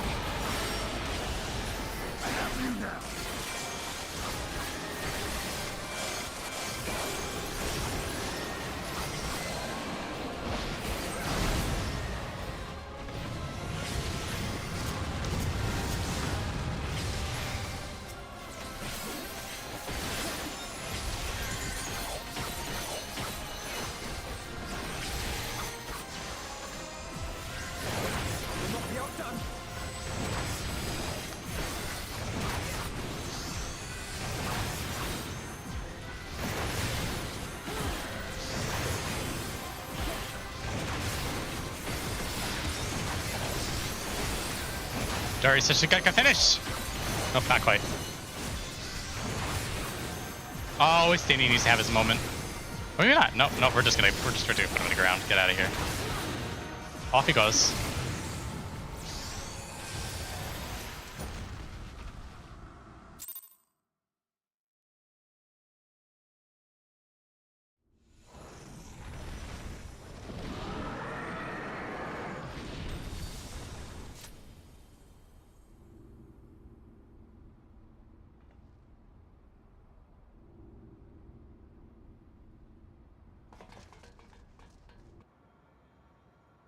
We fought at the top of the PvP land. What are we doing up here? This place sucks. I guess it's Cartaneau, whatever.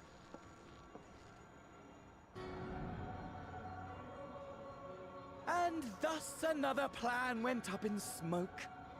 I am beginning to see why Lord Zenos thinks so highly of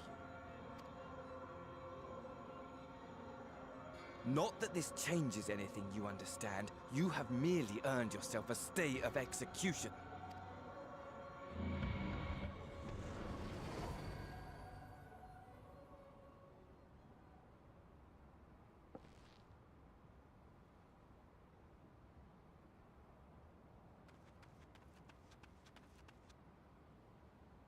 Everybody's running around, beat up.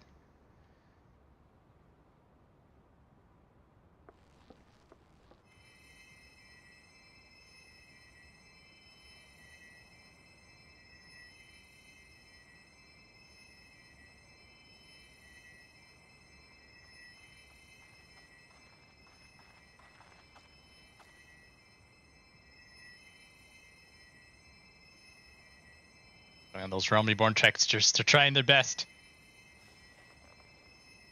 Glory be to Garlemald.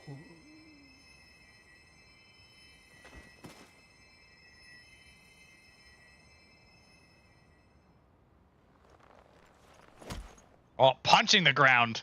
Oh, now we mad.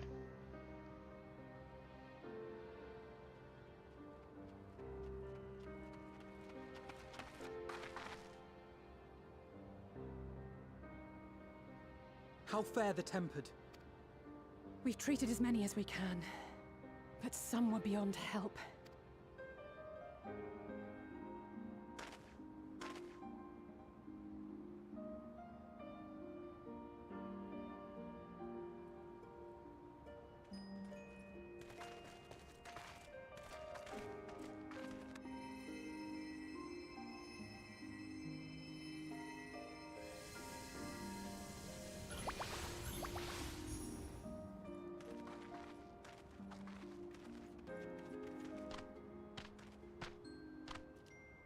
So Aymeric and Ian having a nice little chatty over on the side.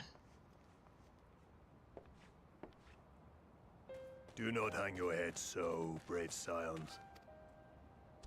Though not all of our captured brethren could be saved, we are grateful for those whose minds have been restored.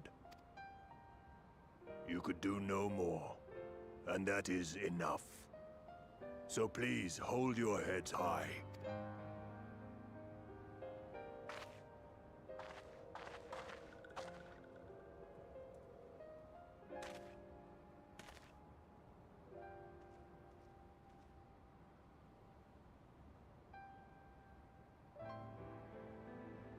Thanks, Batty.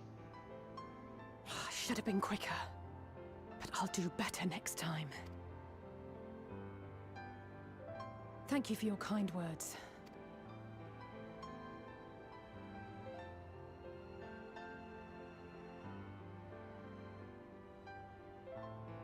A victory at great cost, but a victory nonetheless.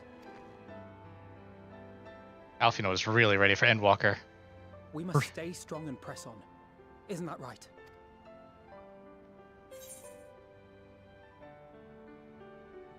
Well, you've come this far. It's an Arenvald callback. It really must count for something.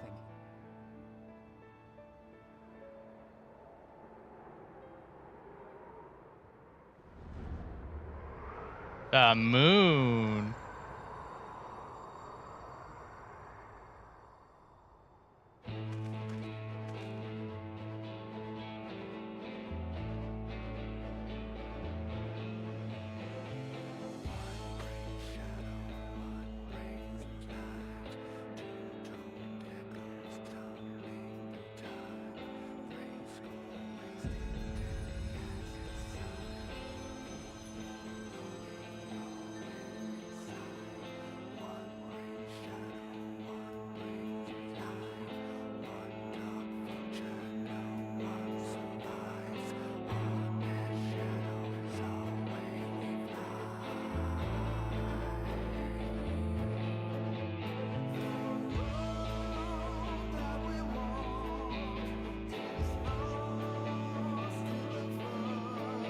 Officially done.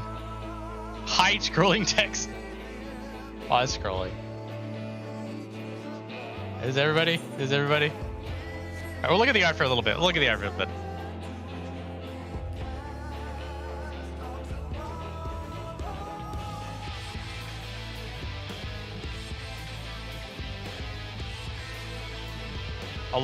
the pretty pictures and then we out.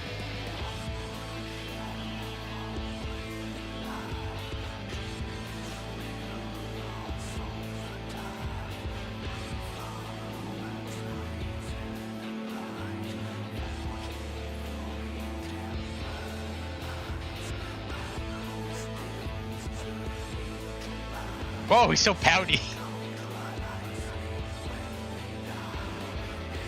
The darker hair. Oh, it's a good pick. That's the limit break pose there, Stola. Very nice.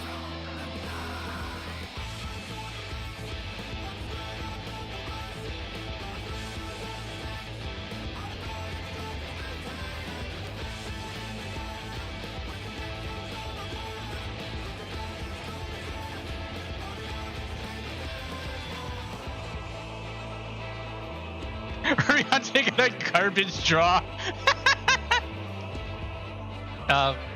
This would be 5.55. So like this is Endwalker is imminent. No Exodia for him. All right, we're out of the cool concept art. We out. Come on, Zenos. Oh wait, not yet. Hang on. Oh my God, it's everybody. It's decent of Lord Aymeric to bear us home aboard his airship. The gods only know how we would have squeezed this many people onto the bonanza. I'll recommend that the Alliance keep a closer watch over Cartaneau. The Telophori may have failed in their attempt to destroy the confluence this time, but there's not to stop them trying again. Throughout the battle, I cannot shake the feeling that all present were performing for the amusement of Fandaniel. You are correct. Nor did his blithe reaction to his latest defeat give me cause to think otherwise. I can only conclude that such failures are of little consequence to his broader scheme, whatever it may be. It's more like he doesn't care about anything. Cartaneau Flats seemed fated to play a prominent role in the history of the realm, do they not? I wonder, might the abundance of ether that floweth through the region have led the Allegans to tomb Omega there? Not a bad theory, actually. The temper that we were able to treat will be taken to the city-states for observation. As soon as the Alliance is satisfied that they're fully recovered, they will be free to return home. Many though the enemy were, their numbers consisted largely of tempered beastmen, with a few lunar primals to keep things interesting. The Garleans themselves ventured little and lost less. It has ever been the Empire's way to have others fight their battles, but even they would blush at the Telophori's use of tempered slaves. At the close of battle, when the clouds parted and the moon shone down upon us all, I cannot well express how I felt. Somehow it seemed more a beginning than an ending. Alphinaud, be cheeky. Everyone who performs to the music of Fandaniel. It's true. He's such a good character.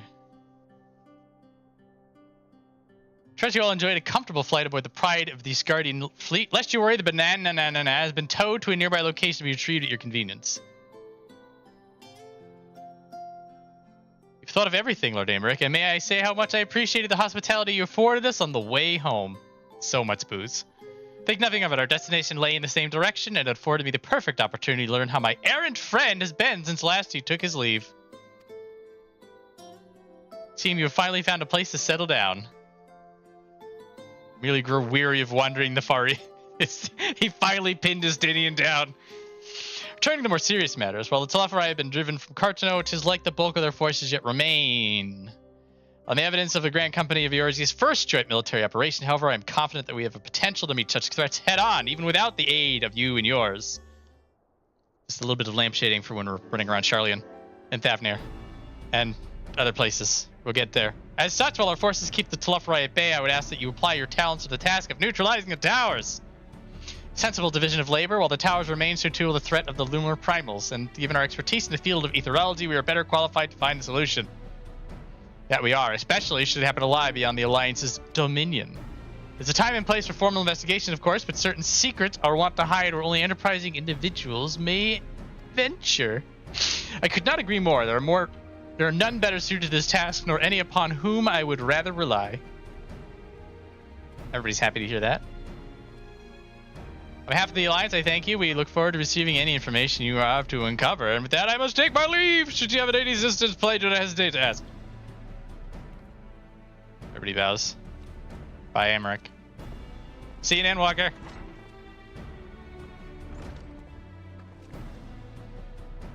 I confess I had hoped to be able to study the towers more closely, vital as they plainly are to the Telophori's plans. If you can discern their ultimate function, we'll be one step closer to understanding our enemy's grand scheme. Should we succeed in neutralizing them, of course, it is all but certain that the Telophori will mount an all-out invasion. And then it will begin. The one who awaited at the heart of the chaos will come for us. For you. Yet in the end, our true nemesis may be the calamity to end all calamities. The final days themselves. Alphinaud, script reading on us. Yes, all right, Alphinaud. We need a plan, not a portent. And Thancred so eloquently pointed out, we are in position to seek information from all manner of places. Not least, Sharlayan. According to Kryl, the form have been more secretive than ever of late. While this may be related to the appearance of the Telophori, it remains a matter of speculation. One thing is clear, the form is determined to keep us from discovering the truth. Master Forchenault's performance at the Lotus Stand was enough to convince me of that. matter beareth further investigation, I do heartily concur. Nor can I think of a more promising place to look for answers we seek on the matter of the towers. Sharlayan hath ever been the wellspring of ethereological knowledge. Dinian's nodding. These are all words. I care not where we go, here or there, my land shall be ready. Definitely going to be there. And what of you? Might you be persuaded to join us?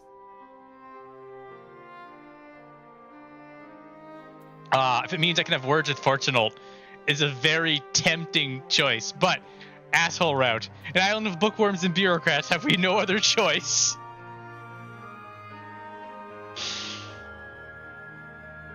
To be frank, I myself would sooner plump for a tropical paradise. Thancred cheeky. Cheeky, that's the other expansion. But Kral does need our help, and who knows where the trail might lead us.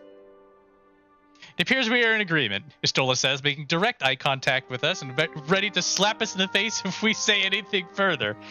We have to wait for Kral to secure the necessary permissions. In the meantime, there's a matter I would investigate.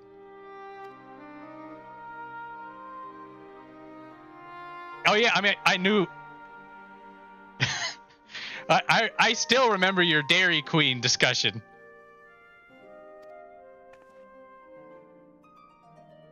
Yeah, Forchenault was such an asshole in that scene. I do like I get Forchenault. He's just completely fucking dense. We'll get to him. We'll get to him later. A strange coincidence it does. At present I only have a creeping suspicion. With your help I assume whether their fears are warranted. Chitter chatter. Alphinaud will benefit from this circumstance.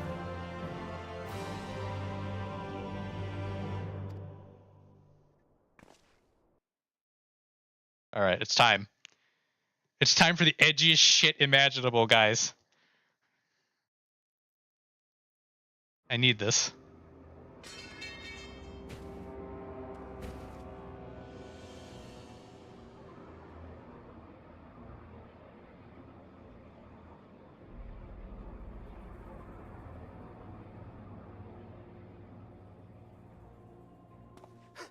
Those Eorzeans certainly are a stubborn bunch, though I suppose you knew that already.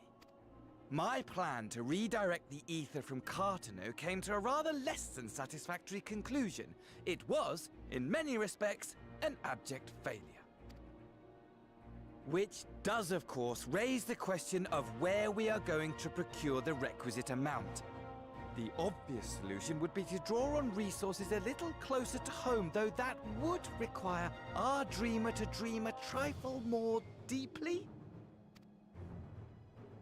So be it. The dreamer will not complain. The dreamer in this case is a currently dismembered former emperor. Then let us begin the preparations at once. With the gateway of the gods complete, all that remains is to gather the necessary ether, and our prize shall be within reach. I believe so, anyway.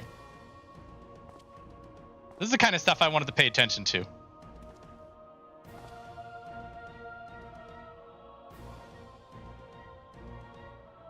The time has come to fulfill your heart's desire, my desire!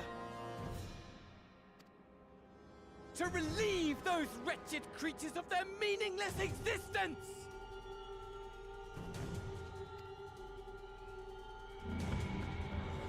Bless him. And bless you, Zenos. While I await you, I shall drink a sea of souls and gorge myself upon the darkened moon.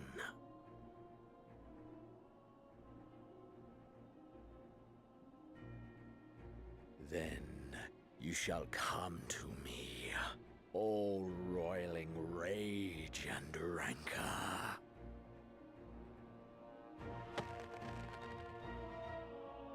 And the stars shall bear witness to our final contest.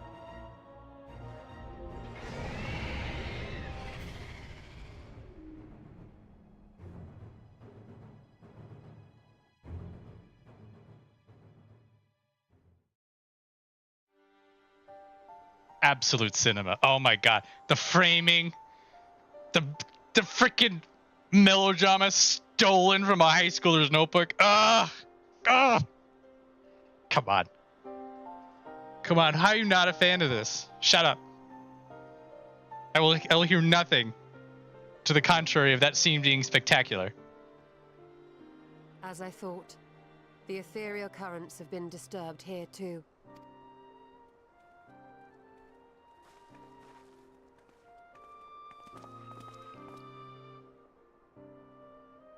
It was the same in Thanalan.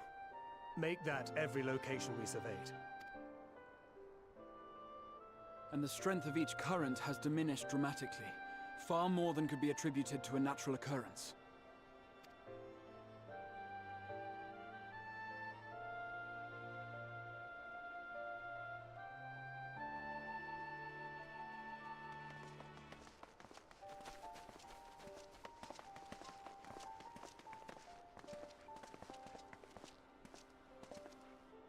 What tidings bringest thou from Dravania? We took a number of readings, and noticed that the closer we were to the tower, the lower the etheric density became. In short, the towers are drawing upon the land's ether, which would explain how they were able to carry out the summonings. Riverlight pretends to understand. Our allies must be informed of this. We should return to the Rising Stones and have Tataru relay our findings to them.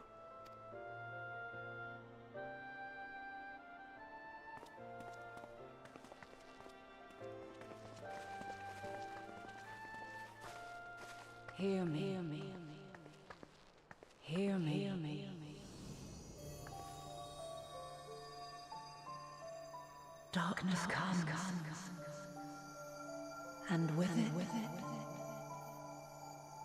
the end. Hi, Mom. Fate of the star is in your hands.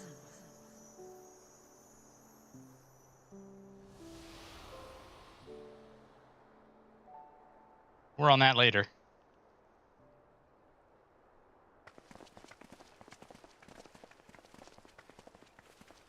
Everything all right back there?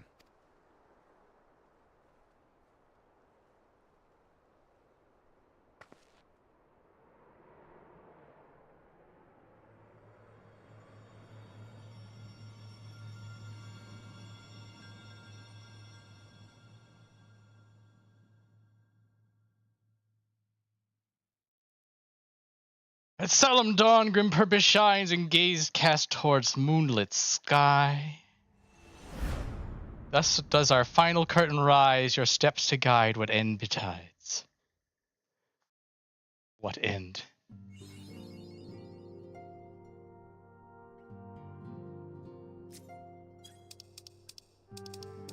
Come on. What do we got? What's your title? Dawn Treader. Tripping balls! Do I feel like talking? Might as well. Nope, good. The end of Dragonsong War spent many a moon roaming, Kugani, Radzathan, even Garlemald, but never Sharlayan. In all honesty, a nation populated entirely by bookish types like Alphinaud is not a place that appeals to me. Not only do the members of the Forum intend to adhere to their long-standing policy of non-intervention, but they made a point of sending Master Forchenault here to explicitly state that fact. Rather than simply refusing to involve themselves in our affairs, it appears they are actively trying to prevent us from meddling in theirs. That does, of course, make Kryle's mission of securing our entry into Sharlayan nigh on impossible, but I'm confident she'll find a way regardless. Feeling the journey to Sharlayan is going to be quite a test of your nerves in more ways than one. You'll miss this place when you're away, I just know it, but for now, the best thing you can do is get plenty of rest while we wait to hear from Kryle. Much and more have we discovered of the Telophorized machinations since Thancred and I did return from Garlemald. Verily, their troops doth appear to have been tempered in much the same manner as those engaged in the construction of a towering edifice in the capital. When Arenvald tried to free the Amalja held in the tower, it triggered some sort of alarum, and the captives were killed instantly. As such, we have no choice but to leave them in the clutches of the Telophori until a means of rescuing them has been found. In the meantime, the summonings of lunar primals will continue. Just as we must rely on the Grand Company of Eorzea to put down such entities and prevent any further abduction, so too do they rely on us to come through with our investigation. Thancred's like halfway to a proper Elden Ring book read. There it is. There it is, boys. Oh, not yet, not yet. You have time to talk? Sure. I'd like to gather everyone in Dawn's Respite together and assess the situation in which we find ourselves.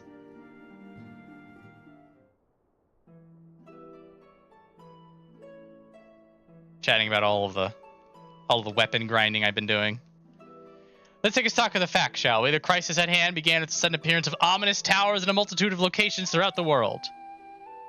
We've since learned that said structures were brought into being by an organization known as the Telophori.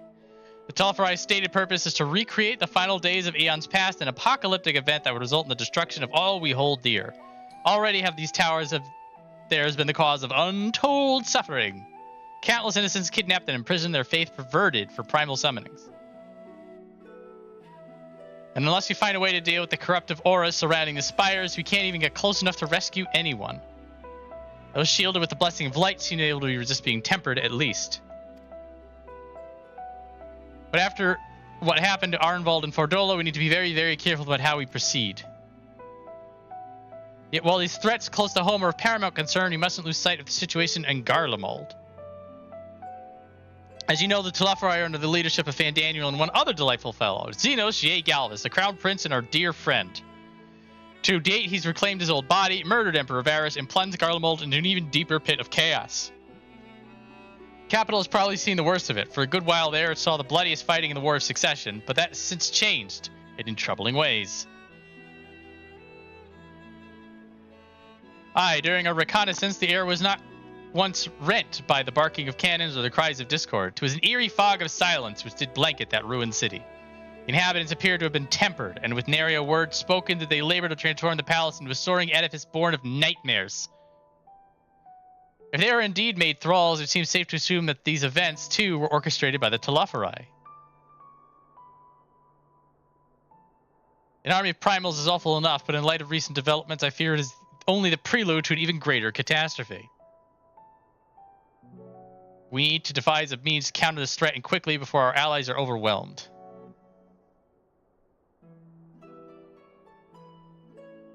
Find a way in Sharlayan, I'm sure of it. Master Forchenault comments regarding the final days were curious, to say the least. The forum knows more than it is letting on. It's Tataru. She's rich now. We've received word from Christus Kryles. He says that an arrangement for your visit has been finalized. You're to head to Limsa aboard the next ship bound for Sharlayan. On arrival, present yourself as associates of the students of Eldessi and come to assist with the Order's restoration.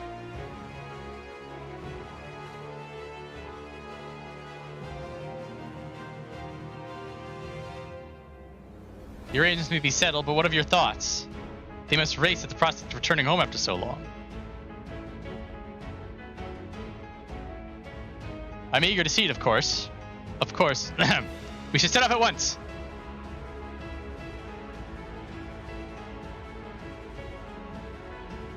I'll accompany you to the docks. You need at least one person there to wave and cry and wish you a safe journey.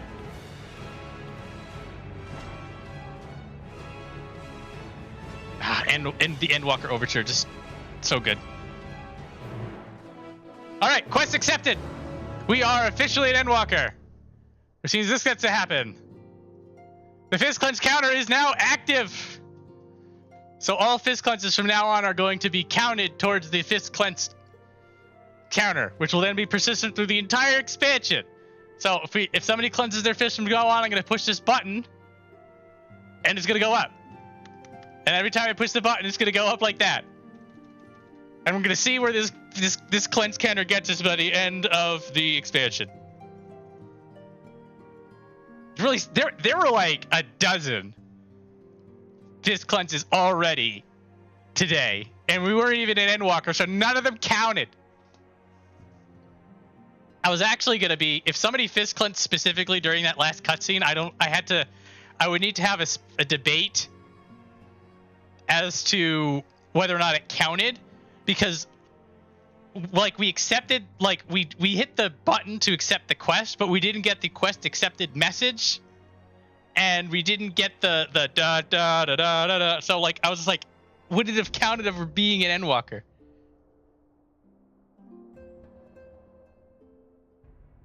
Well, regardless, now let's get out of here. Off to Lemsa. Off to Lemsa. Welcome to Endwalker. We've made it. I actually didn't think this patch con would be an hour and a half. No, it was almost 2 hours. What do we got today?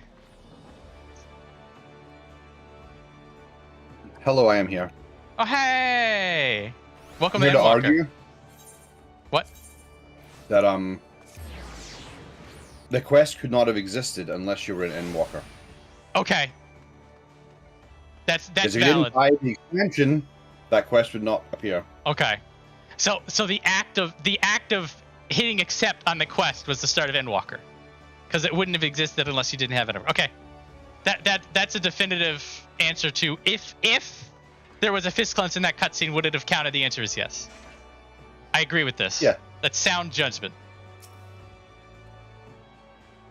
Part of me looks forward to returning home. I've not forgotten that my father stripped us of the privileges of our family name. I hope it doesn't cause trouble with the officials upon our arrival. Don't worry about it. What a grim reason to bring you to Sharlayan. Not much to be done about it, I suppose, but I would have liked to give you the Grand Tour under happier circumstances. Might have lived in Master Montoya's cave for a good part of my life, but even for me, the thought of returning to Sharlayan is quite exciting. I can hardly imagine how it is for the others who lived most of their lives there. Look at his Stoli with the sassy pose. Contrary to what you might think, this will be like going home for me as well. I may have learned how to survive in Linsalamensa, but it was in Sharlayan where I was taught, quite relentlessly I might add, to skills to properly live.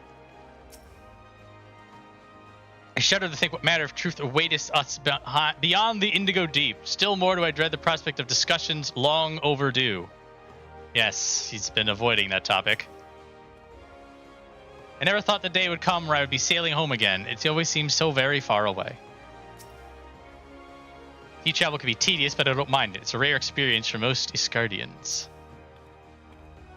Everyone's here, which is good, because I've already paid for your passes, and the fee is non-refundable. Classic. Ship for your Sharlayan should be pulling into port soon, so please follow me and have all of your luggage close at hand. Luggage.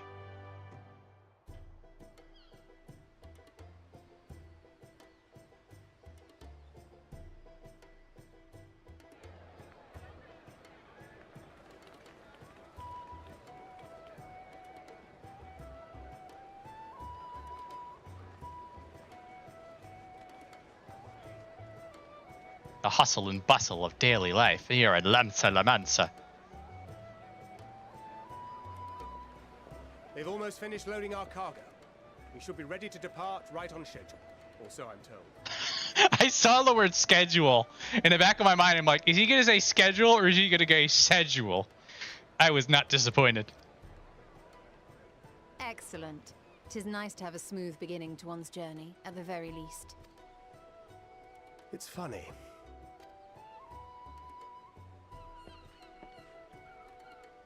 Master Louis came here on a ship very much like this one.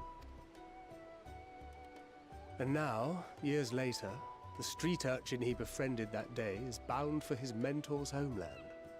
With his mentor's grandchildren, no less. Aye.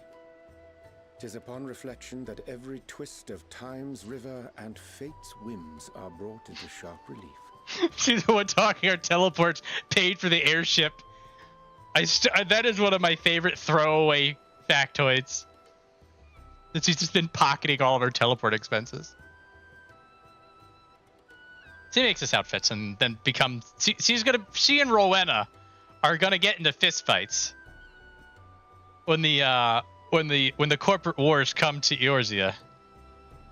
Anyway, something to look forward to. Thou hast matured much in the intervening years. Wert thou not caught attempting to relieve Master Louis of his purse scant moments after he made landfall upon this dock? Oh, really? Now that's a tale I'd like to hear.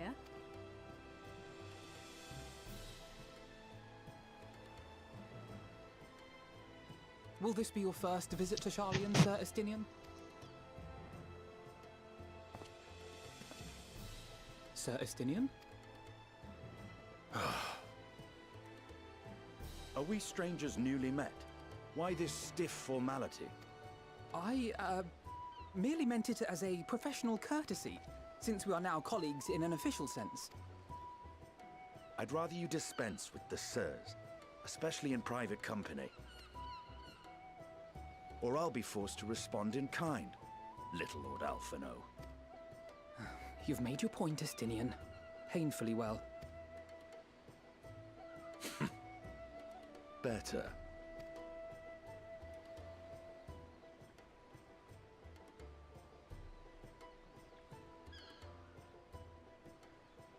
Are you all right, Tataru? You seem positively distraught. Distraught? Me? Don't be silly. I think it's lovely that they get to see their homeland. It's just, we're trying to thwart the schemes of an army hellbent on destroying the world. And, once again, I have to stay behind and worry that this is the last time I'll get to see my friends. Asshole response. No sense worrying about the things we're powerless to change. It's just a little bit of a backhand. Well, that's hardly comforting. Pissing off Tataru is actually a horrible idea. Still here. Hori Boulder, hell yes! Hori! Cartaneau! What brings you all this way? Oh yeah, Coltonay's here too. Yay, Coltonay! We're to assist the Maelstrom and the Kobolds with a lunar primal operation, so we thought we'd see you off before heading to the tower. Flamine and the others wish you all a safe journey, and promise that they'll look after things here until you return. We will too, of course. Aye, we your fellow Scions of the Seventh Dawn will do our part to ensure the end of the world won't happen on our watch. Top lad. Sail. All aboard for Sharlayan!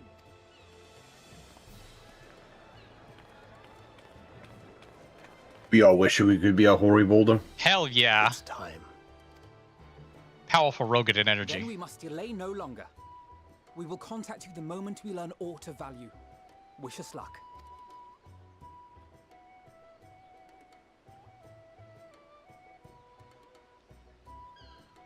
Have a safe journey, and please, please, be careful.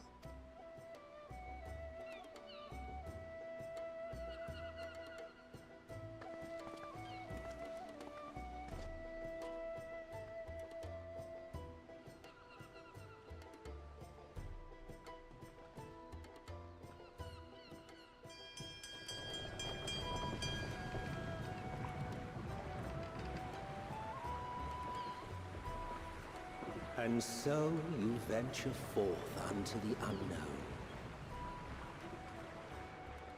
A fate beyond the horizon that cannot be divined.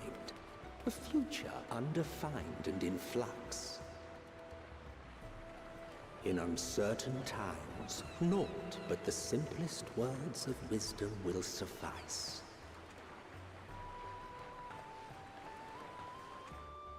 That which lives is destined to die. Love leads to loss. Every beginning has an end.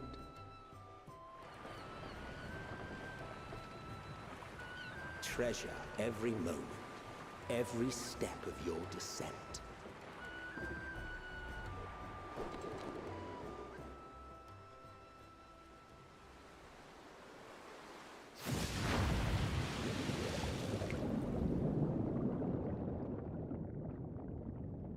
And there, in the depths where souls and stars rest, find your truth.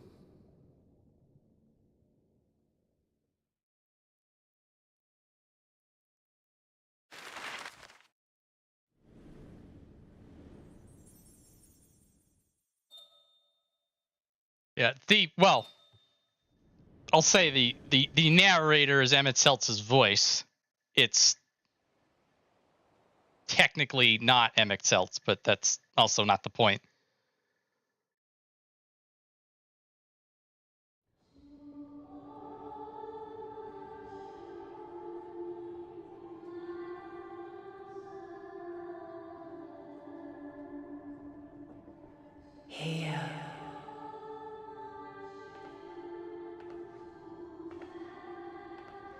Feel.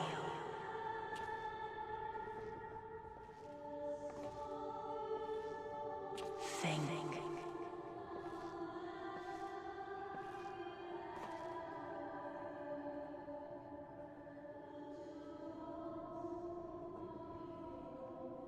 The day has barely dawned, my fellow earlier riser. Though we're hardly alone in that. Envious of those still sleeping soundly, no doubt.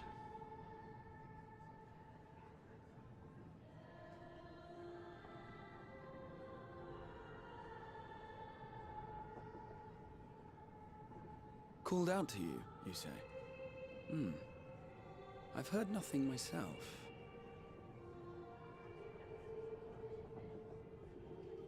In any case, I dare say the sea air will do you good. Why not join the others on deck? Sharlayan should be coming into view at any moment.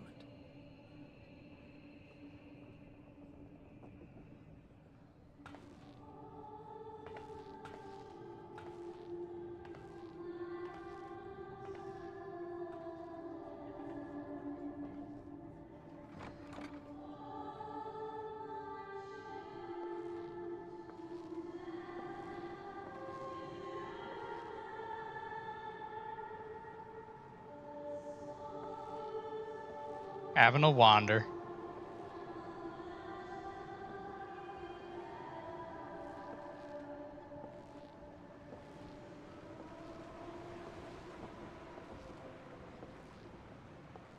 It's a mystery lady.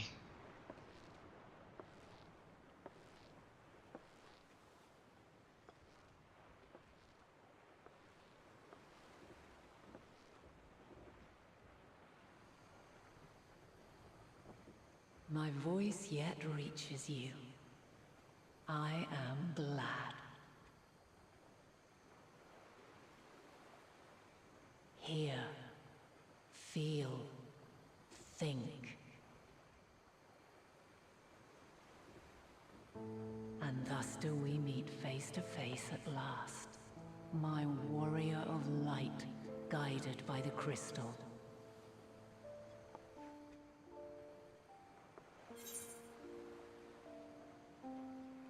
Asshole response.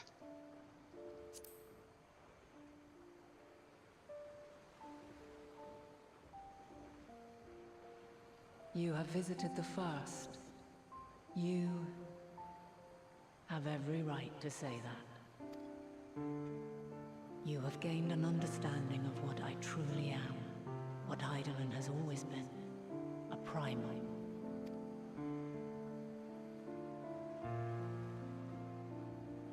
Zodiac was created to forestall the apocalypse which threatened the ancient world, and I was brought forth to bind him.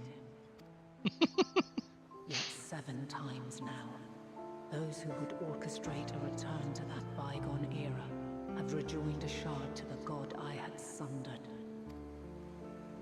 The greater his strength grows, the swifter does mine own diminish. The power to draw your mind into the rift betwixt is no longer mine to wield. Yet though it taxes me sorely, I dare not leave these words unsaid.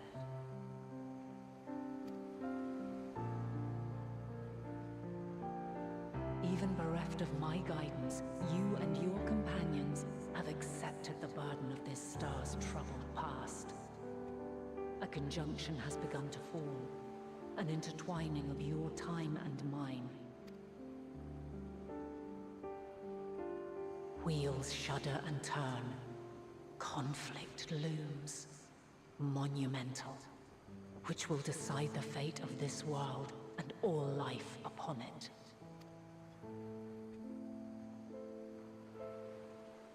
When you truly understand what is at stake, and your journey has prepared you to surmount the insurmountable, then shall I honor the promise made in another time, another age. Cast your peepers to the fore, folks! Sharlayan's just over yonder. I will not keep you further. Your traveler's heart must yearn to behold this unfamiliar land. We shall meet again, and soon. Your traveler's heart. Yeah, these are the kinds of scenes that I really wanted to see again. A second time around. Because at this point, you're just like, okay, weird chick shows up, says she's Hydaelyn, says that shit's about to go down, and you don't know who this person is or what the hell's going on. And now you're seeing this, and he really is just sprinkling all of it. Oh, still a bit stiff though. Fascinating. And a good morning to you too. Taking a look at the island already? Took a look at Hydaelyn. Then let's go. Oh, Let's we didn't even get them out. Might still be room in the prow if we're lucky.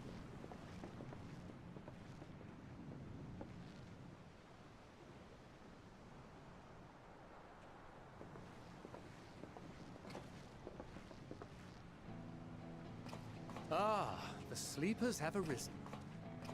Endwalker main theme. There she is. Good old Sharlayan. Oh, I see it.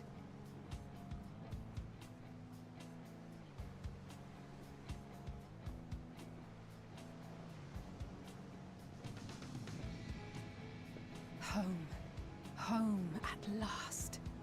Well, maybe not in Father's eyes, but we'll manage on our own, if we must.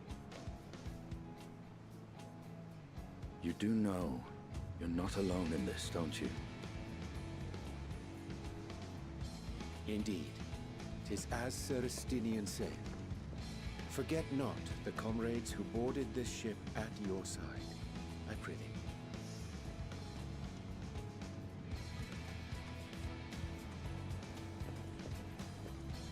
Thank you, my friends. We are ever grateful for your steadfast support. Upon arrival, we will be disembarking into the heart of Sharlayan proper.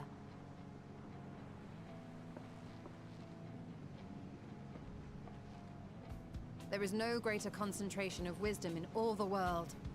I am confident that somewhere within that center of knowledge and learning, we will find the answers we seek.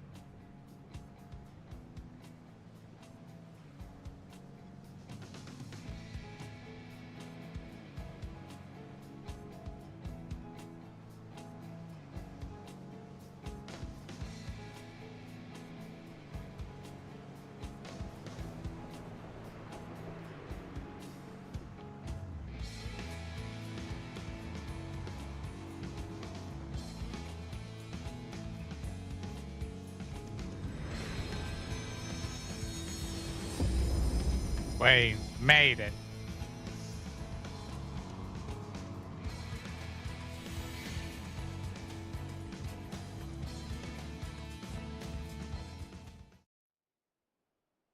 Sharlayan, the solitary island nation of the northern seas.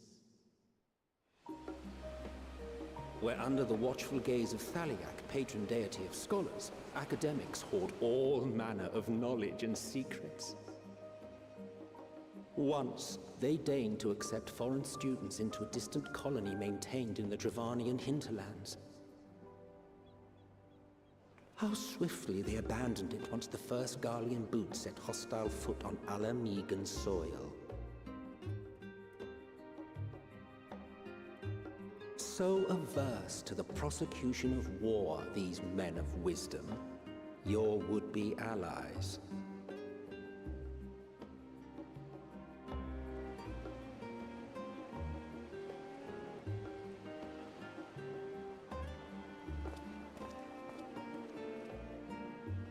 I thought they'd never let us off the ship. What's next then? Entry applications? Hopefully they find no cause to deny us.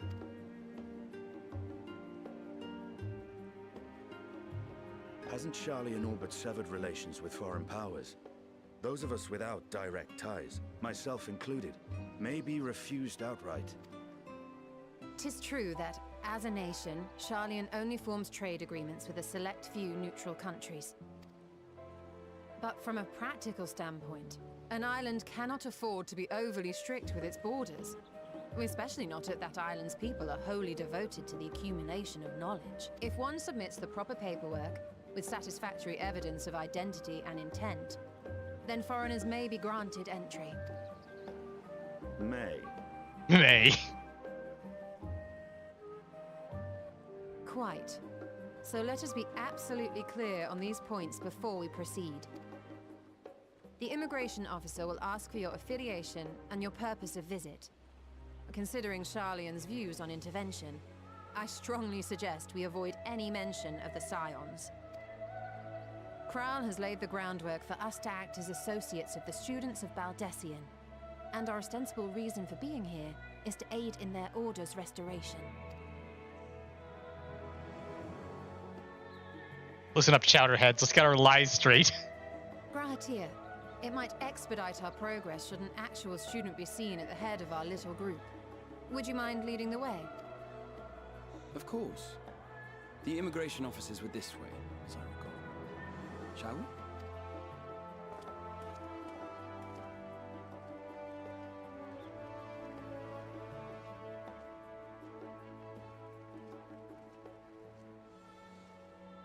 Greetings. We've just arrived and are eager to make our way into the city.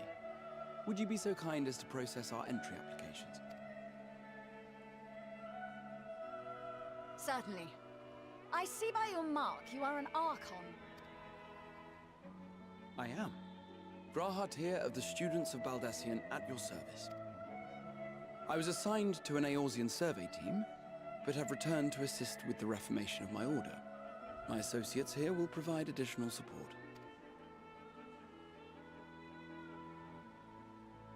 Very good. I have paperwork detailing your group and its scheduled arrival for today. And it seems some few of your companions are also Archons. If you'll step forward, we can process those applications first.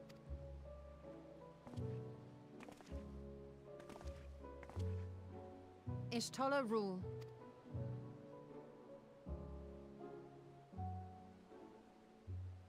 We don't get their last names. They cut the camera away. See how it glows? That list is etherically linked with a citizen registry kept in the main repository. Fancy. I've confirmed your status as Archons and amended your travel records accordingly. Welcome home. Now, who do we have here?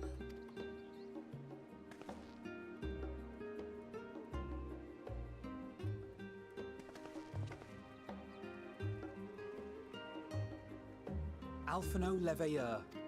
And Alize Leveilleur.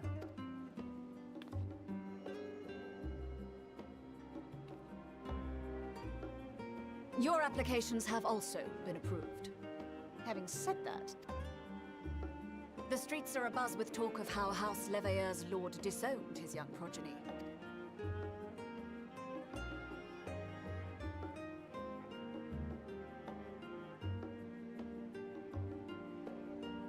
And while such personal circumstances constitute no reason to deny you entry, I urge you to avoid exacerbating your present situation. Times are quite troubled enough already. Play nice, kids. We shall keep that in mind. These last two are not Sharlayan natives, but you will find their credentials are in order. An application was made in advance.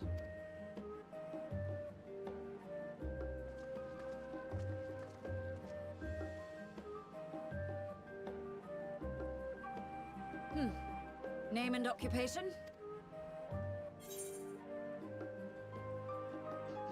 Champion of Eorzea. Asshole response. And it is a title well earned, I can assure you. An adventurer by trade is what your documentation indicates.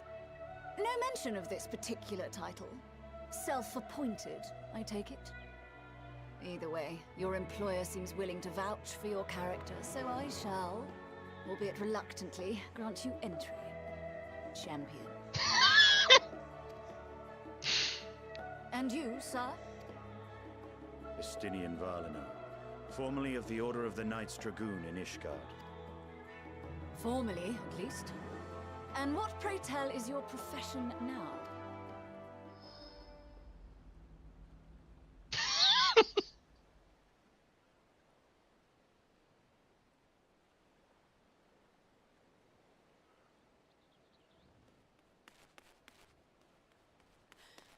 If you'll allow me...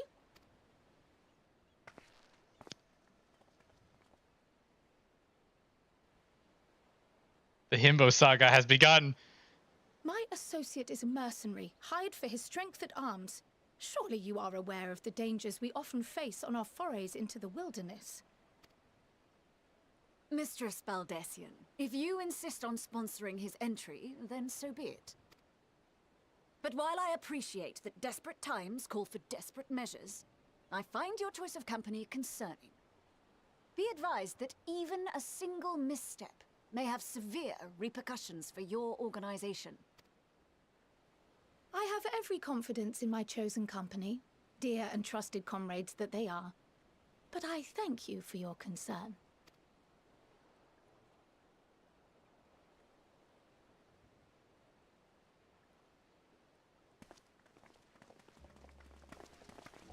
We made it past customs. We're in. Croyle, it is good to see you. Likewise. Long voyage notwithstanding, you all seem none the worse for wear. There is much to discuss, but this is hardly the place. Let's be on our way, shall we?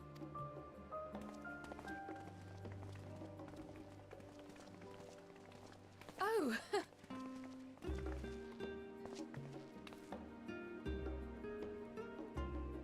Welcome, friends, to Sharlayan. As your mercenary, I should hope my welcome includes a generous salary. Well, I had to say something, Sir Taciturn. Sir Taciturn. Cheeky. We did it!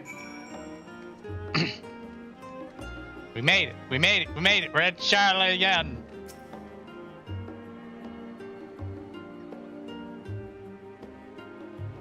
Oh, crap. Come on. Alright, well. Gonna be skipping next week. I will be required festivities on Wednesday. And then Thursday of next week is the Xmas itself. I'll be here this Saturday. I'm planning to be here next Saturday.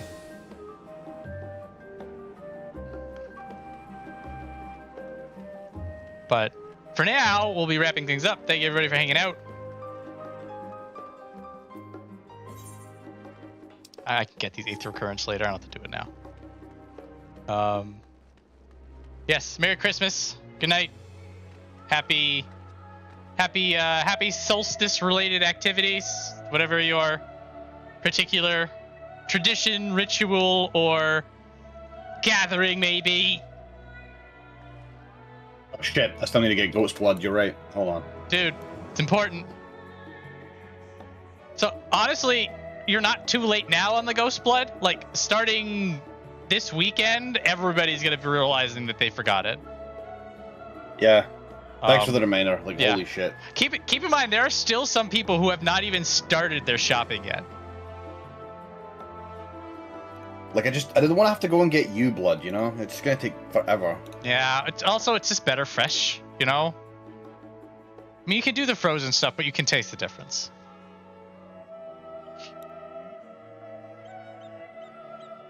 Alright, good night everybody. Thanks for hanging out. And so, more walking ends in 2 weeks. This Saturday I'll be wrapping up Battle Block Theater, and then The Saturday after that is our year-end ramble, which I probably should get on my ass and start prepping for properly. Later. I don't have to do that now.